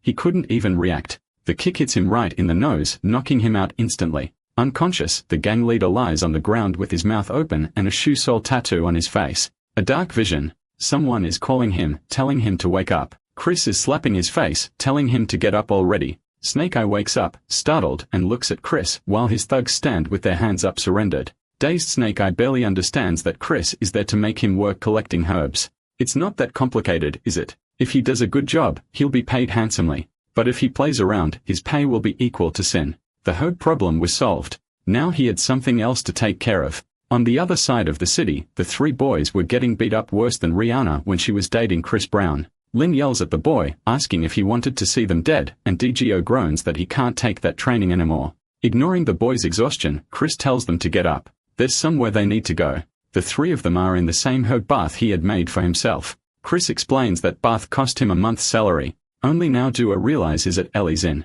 He leaves the room and finds a maid in the hallway. Chris thanks her for carrying the water all the way to the bats, but she says she's just doing her job. Handing her a small bottle, he says it's a gift. The woman sees it and thanks him profusely for his kindness. The boy asks if she was familiar with the nobles from the mansions. She says she knows them a bit and asks why he wants to know. Chris explains that the bottle could be worth up to 30 silver coins, which shocks the woman, who asks if she can really use something that expensive. He says yes, but in exchange, he wants her to spread rumors about him among the noble servants, and he'll give her one of those bottles for free every month. It would practically be a virtuous cycle where he pays Murdoch to gather herbs that he uses to make money to pay Murdoch. Lying in bed after a long day, Chris begins to wonder if he should just quit everything and become a merchant. Satisfied with his strategy, a strange purple smoke starts to enter the boy's tent, and he begins to feel it. Amber quickly barks at him, waking him up, but is still confused and drowsy. Not understanding, Chris realizes his head is spinning. It had to be some kind of poison. He lifts his arm, trying to reach an antidote he had prepared in advance just in case. Reaching for the bag with the medicine, the protagonist warns the wolf to get out of there and not inhale the poison. After taking the antidote, he realizes the poison resembles the sleep powder made from marine blue, but it was still amateur work. The smell was way too strong. Amber barks, and now that the MC is awake, he decides to leave the tent to see what's going on.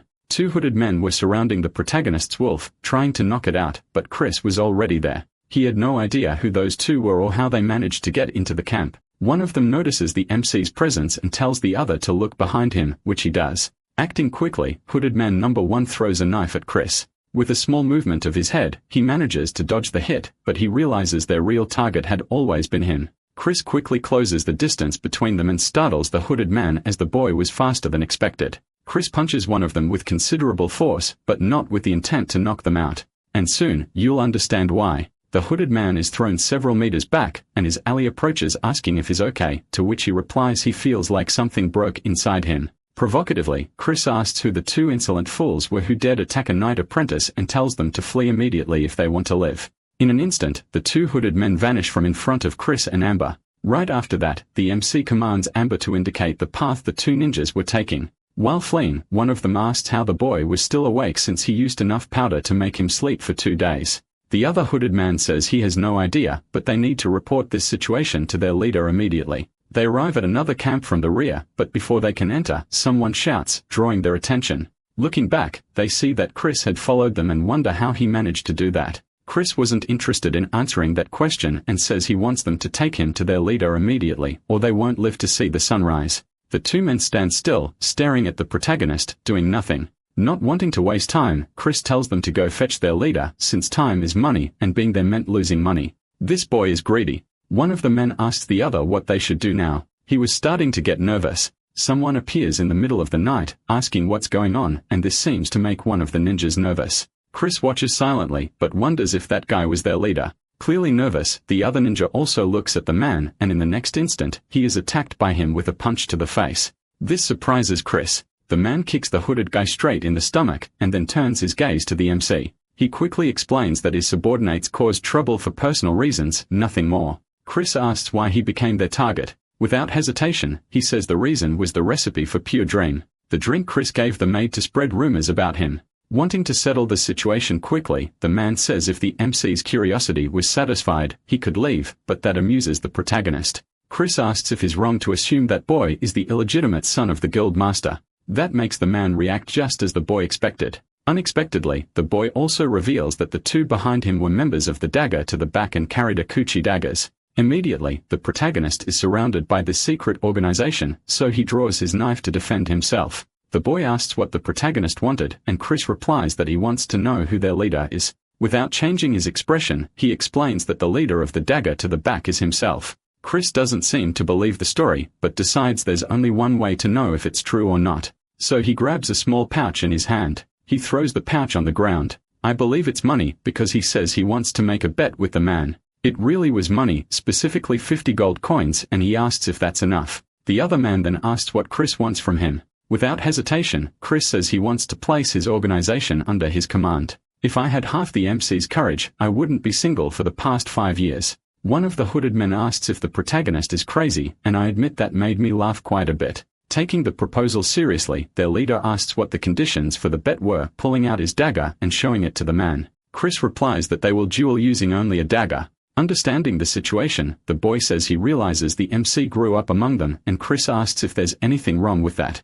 A torch was lit in the center of the place where the two would duel. Chris and the man begin circling the torch, observing each other. Chris takes the initiative and makes the first leap toward his opponent, but the other man moves too, going in for an attack. The boy steps forward to strike, but his foot sinks deeper than it should have. That was a problem. They had dug holes in the ground precisely to throw others off balance. Taking advantage of the opening, the enemy smiles and makes his attack. In the next instant, his knife, already thrown, was just a few centimeters from Chris' face. Sensing it in time, he begins to spin on his horizontal axis, managing to dodge the thrown knife. That dodge truly caught the other boy by surprise. Using the inertia of his motion, Chris counterattacks, throwing his dagger back at the enemy. The knife hits the man's thigh, and the pain seemed excruciating. If it were me, I'd be curled up in a fetal position crying. His throwing mastery had increased to 41 points, which makes the boy quite pleased. It had finally happened, and he always wanted more points. Chris starts taunting the enemy, saying that dagger must really be hurting.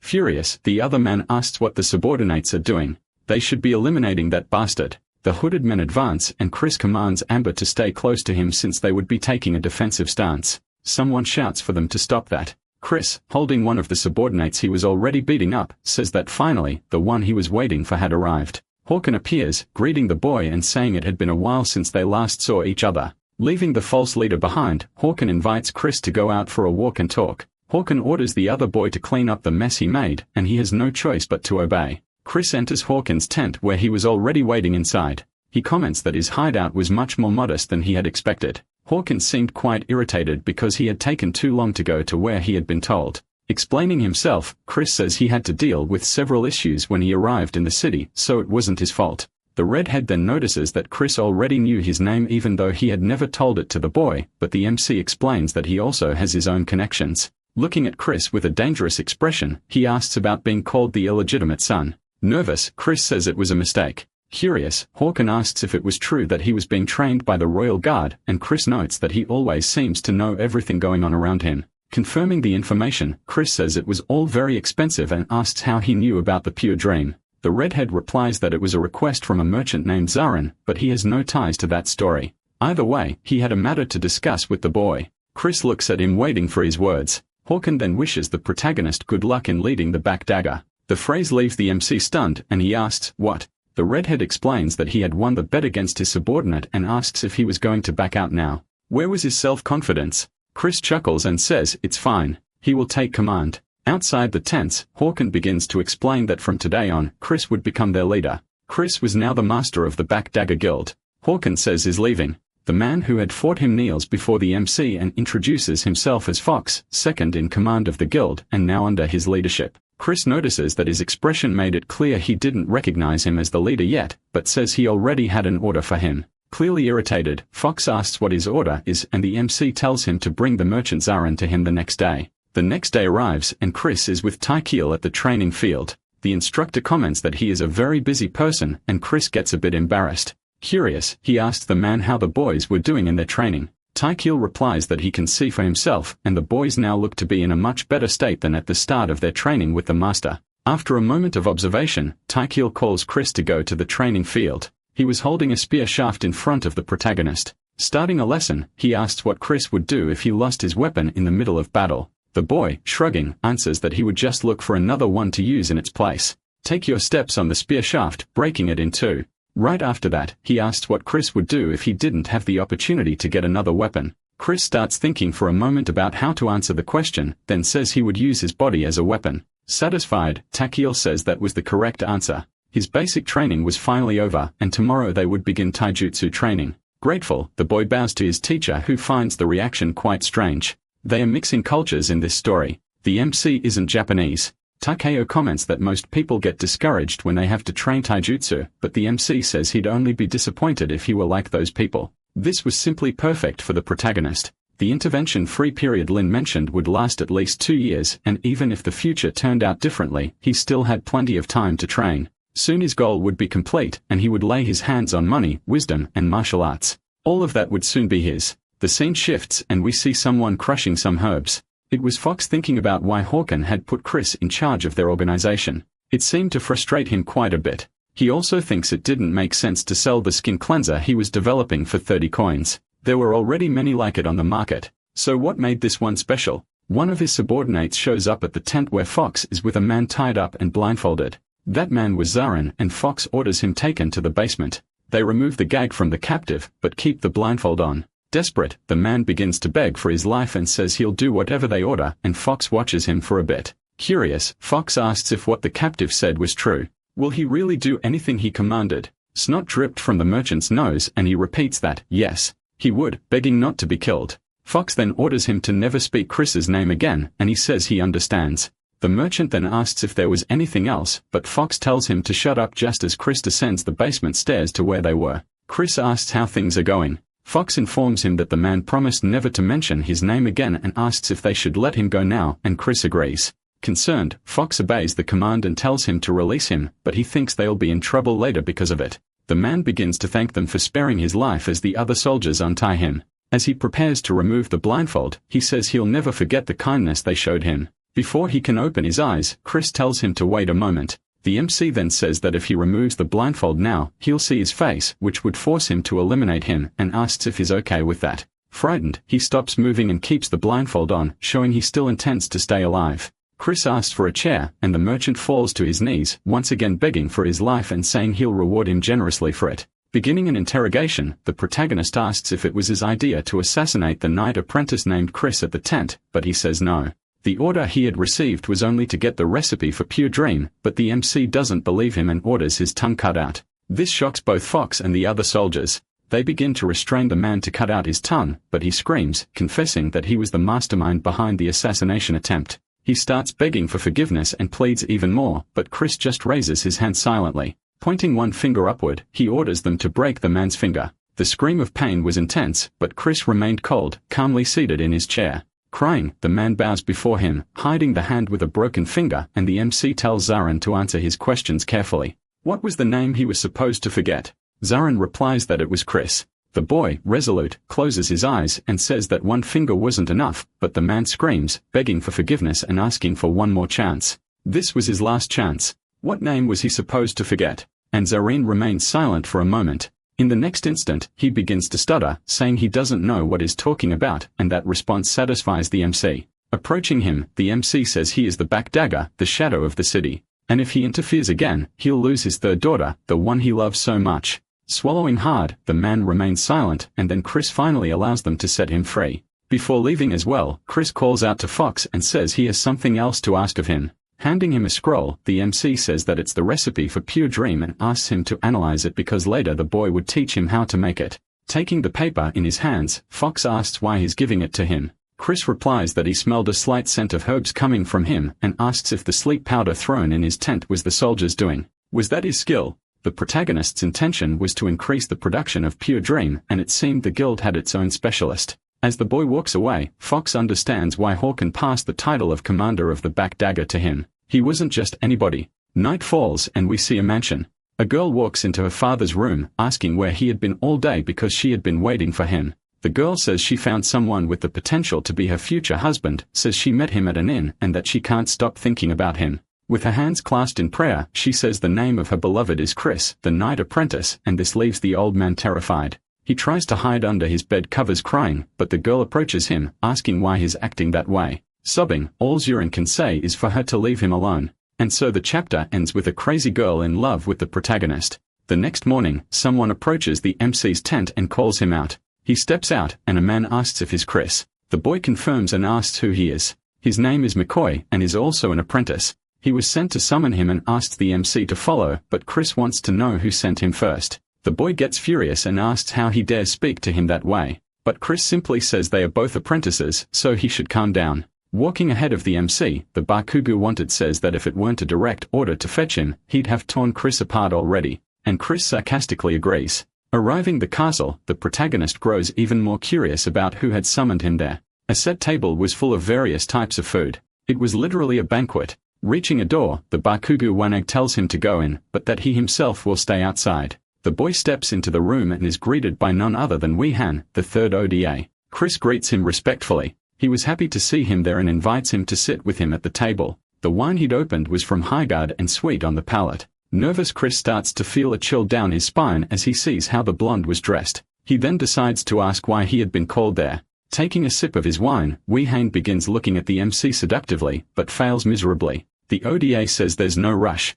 All he wanted was to have a casual conversation with Chris. Weihan lists all of the MC's accomplishments and says he can't even count them all, but his stubbornness didn't let him see the bigger picture. He then asks Chris to serve under him, no pun intended, saying he could promote him and even let him carry his family name. That conversation was getting weirder and weirder for the NC, and he asks if the blonde really intended to promote him and give him a noble name without asking anything in return. Placing his finger on the rim of his glass and tracing its circumference carefully, Weihan says he'd be able to repay that gift day after day. That sweet talk wasn't going to fool Chris. He knew exactly what his intentions were, so he stands up and says he appreciates the offer from the third ODA. Bowing slightly, he says is determined to reach his goals through his own abilities and thanks him for the lunch invitation. The food was great. The blonde, clearly irritated, asks if he won't regret this decision. Chris says no. He had made that decision a long time ago, and that's why he would decline the offer. Weihan then tells him he may leave now. After the boy closes the door behind him, we see that the blonde guy is furious about the rejection and will likely seek revenge against the MC.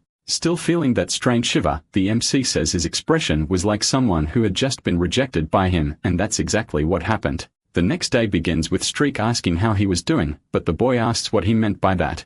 An order had arrived for the old man, and it was for the MC. He would have to go to Highguard in 2 days, and he knows has been dragged into a major problem. Back at his tent, the MC was talking with Lind, who didn't understand why he had to escort the third Serkan prince, and he was a troublesome one. Even knowing the prince wanted to express his gratitude to the soldiers from the battle against the 8 gates, he also knew he was a deranged psychopath. Looking through the list of soldiers assigned to the escort, they can't find Lind's name among the selected. He starts celebrating that while Chris gets annoyed. Heading out into the night, he starts thinking that he still had 2 days to prepare. He needed to find more information. The mission wasn't difficult, even considering the prince's personality, but he knew this was Weihan's doing. How despite for being rejected by the MC. Arriving at the dagger to the back's camp, one of the soldiers welcomes him, and there's another guy headless in the background again. Stammering, Fox comments that he arrived early, but Chris was there to find out something. Turning to talk to him, we see a strange purple mark on his face, and the MC asks what's wrong with it.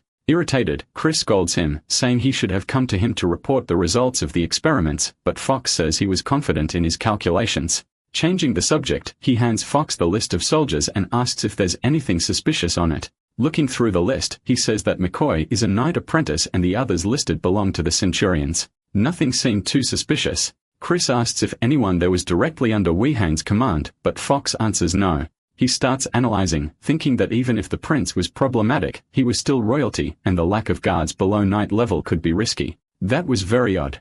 It almost looked like the escort was being set up to go wrong. Chris orders Fox to relieve everyone of their duties and patrol the high guard and daved areas, but Fox says there would be too many people to check. The MC then says there's only one condition. They should only search for people at the advanced level. Finally, he commands Fox to bring him some spiked caps and metal rods, to which the red-haired bald man confirms the order and agrees to obey. Going to talk with Tykiel, the master asks if he committed some kind of crime to receive a mission like escorting the third prince. Nervously, Chris says no.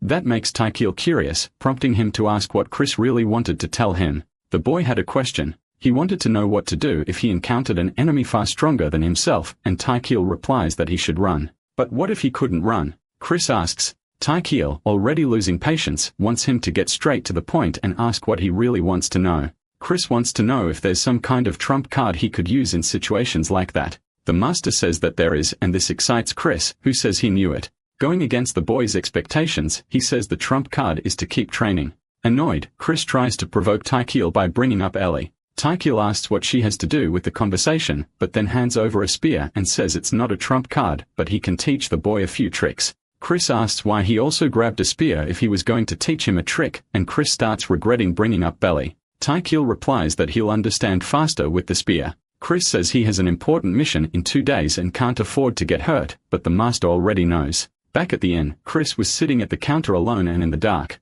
What a strange atmosphere. Did something bad happen? Someone approaches him, and the MC asks how things went. The person places a paper on the counter in front of him and says it's a report on Highguard. 5 skilled soldiers were found there and another 4 in David. Analyzing the information, Chris concludes that they are a squad, but still not enough for a kidnapping. There was something more to this story. Determined, Chris says he needs to make some preparations, but Fox doesn't say anything. I think he's finally starting to trust Chris. The next day begins and we already hear someone cursing. The Temu Bakugo shouts and complains, wanting to know why an idiot like the MC was chosen as leader instead of him, who had noble blood. Provocative, Chris says that if he thought it was unfair, then he should achieve greater victories in battle to be recognized. Irritated, the Bakugo looks at the MC, but says nothing more. Chris, wasting no time, starts calling the soldiers from the escort unit to begin their mission and head to Highguard. The platoon was marching along the road in 2 columns, 1 on each side. Some soldiers were complaining about the heat while wearing armor at that hour, but another soldier tells him to shut up so Chris doesn't hear.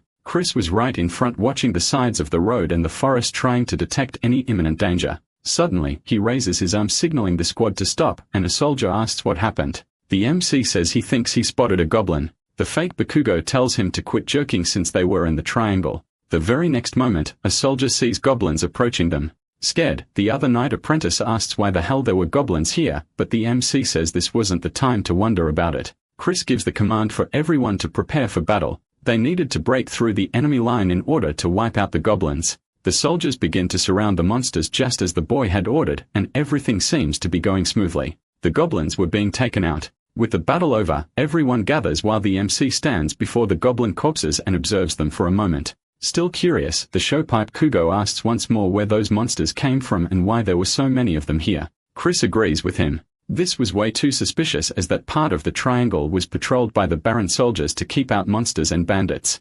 It was, at the very least, extremely convenient that these monsters chose to appear exactly on the day of the 3rd prince's escort. Chris tells them to stop there. Putting a bag on the ground, we see inside at the wires that Chris had asked Fox for. Amber appears nearby and the boy is quite happy to see him. He starts petting and praising the dog, but notices he was heavily stained with blood and wonders if he went hunting the night before. Not too worried about it, he begins tying the iron wires to the trees first. McCoy approaches the MC and asks where he went since he took forever to return, but he says he had a nervous diarrhea. That disgusts the other boy, but the MC walks past him already calling the rest of the platoon.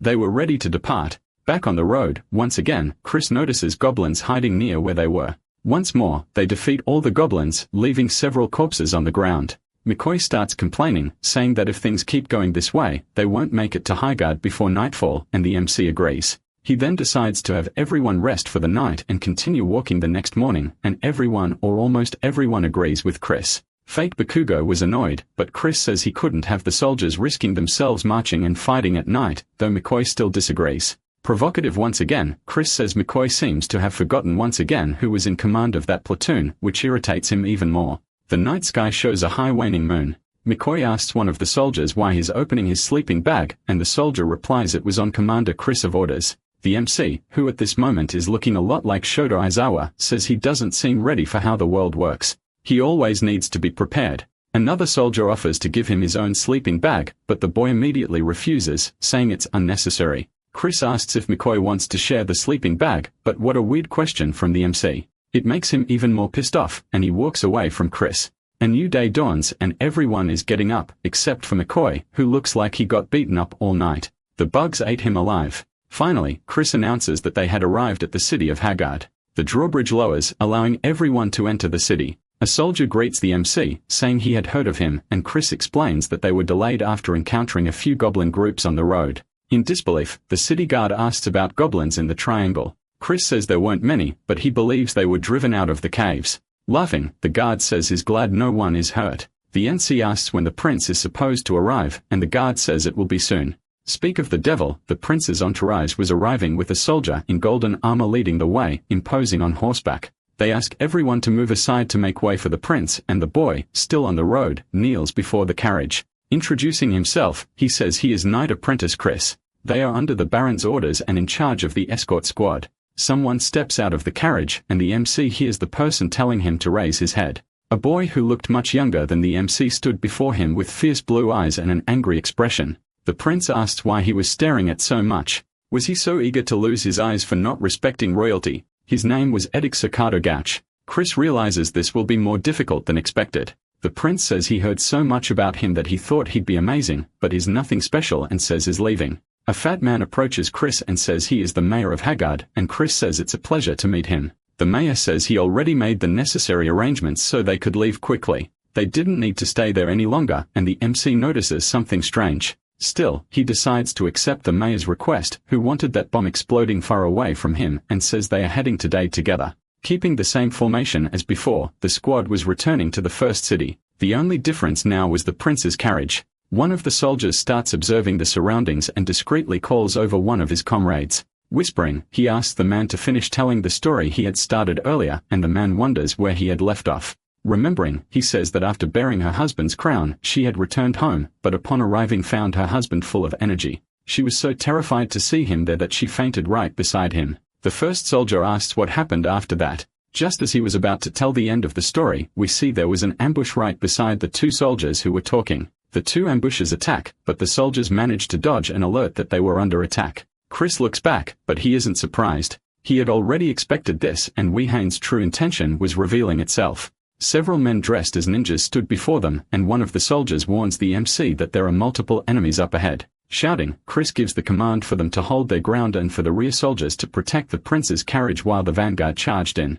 The battle begins. Chris was already taking down the first enemy. Another ninja appears in the boy's blind spot and leaps at him swiftly. Chris still senses his presence and uses his spear to strike him without even using the blade. Startled, the ninja realizes the shaft of the spear is made of steel. Chris shouts for McCoy not to lose this fight, which makes the boy furious, yelling for him to mind his own life. Looking around, he notices there are more enemies than he expected in that place. Even Sir Nelson was having trouble in the fight. If he wanted to handle this enemy and continue his mission, he had to go all out. Entering a flashback, we see that Tykiel had said he would learn a technique that could help him deal with multiple enemies at once. It had movements similar to a snake's tongue, and the MC uses it against the surrounding enemies, knocking them away. Someone shouts the prince's name, and Chris turns to see the carriage. The prince had been captured with a sword to his neck. The boy shouts for Nelson, and tears were already forming in his eyes. Chris then prepares, pulling the spear behind himself to gain momentum. The MC spear flies past the prince, striking the ninja head-on and throwing him back with overwhelming force, while keeping the boy unharmed.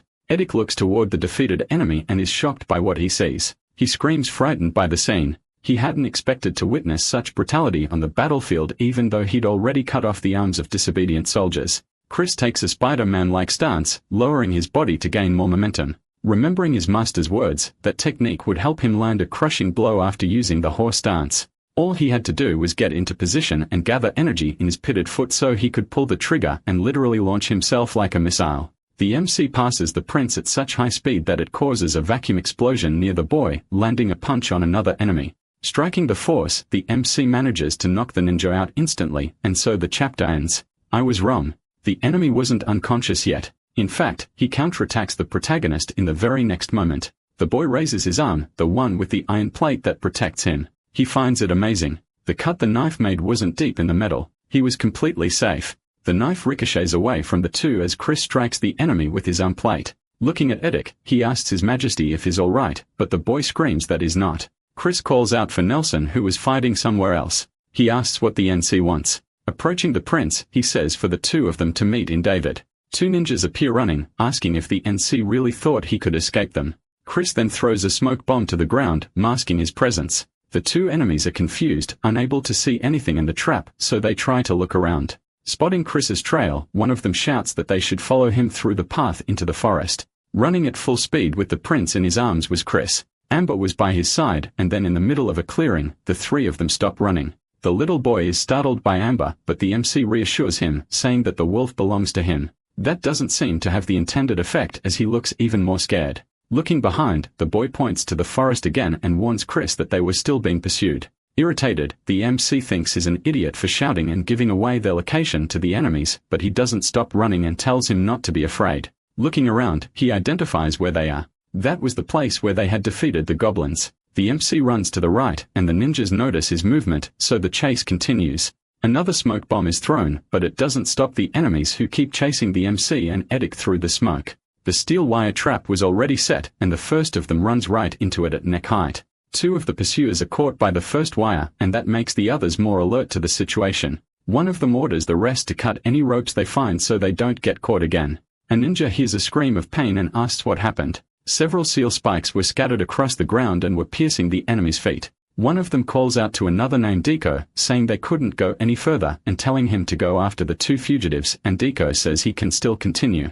Looking at him, the ninja tells him to think it through because if they are caught, it's all over, and Deco says he understands the situation. While Deco runs to search for the MC, the others return under the command of one of them. Deco was growing frustrated with the situation and wonders what kind of bastard sets traps in the path he himself would take during a simple escort mission. Chris was still running at full speed with the third prince in his arms, who now seemed calmer. Amber was still by his side. Looking back, he sees that even with several of them falling into traps, the chase continued. How many were still left? He was already out of smoke bombs and iron spikes. Amber then stops running and looks back, taking a defensive stance. Furious, the ninjas charge at the wolf, trying to slice him up.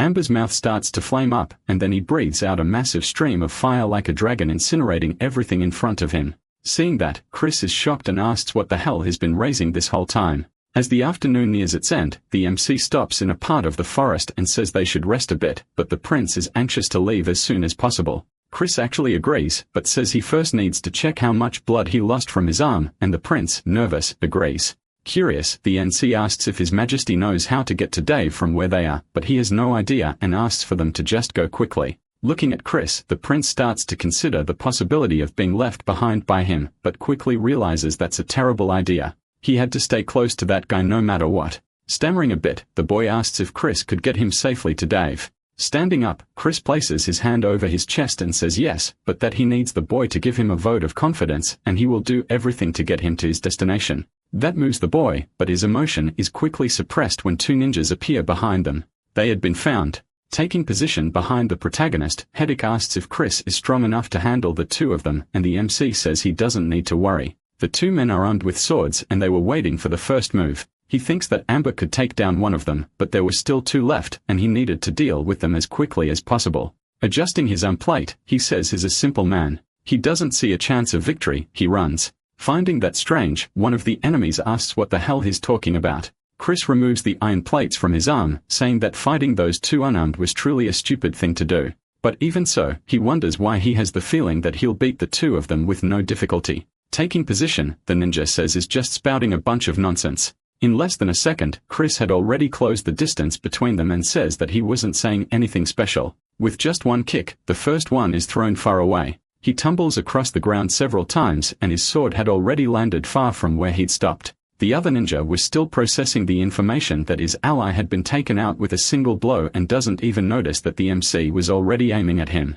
Effortlessly, the MC strikes the other enemy in the ribs, breaking them instantly. He is thrown several meters back, but still hadn't been eliminated. Clutching his chest, he screams for the other ninja to stay away. The MC sees another assassin approaching. Shocked and injured, the assassin realizes he had underestimated that boy. He had spent a quarter of the day running with the prince in his arms and should be exhausted. How was he still fighting like this? Coughing up blood, all the assassin can think is that he wasn't called the hero of battles for nothing. He was no match for that boy. Chris was simply a monster in his eyes, and with that obvious realization, the chapter finally ends.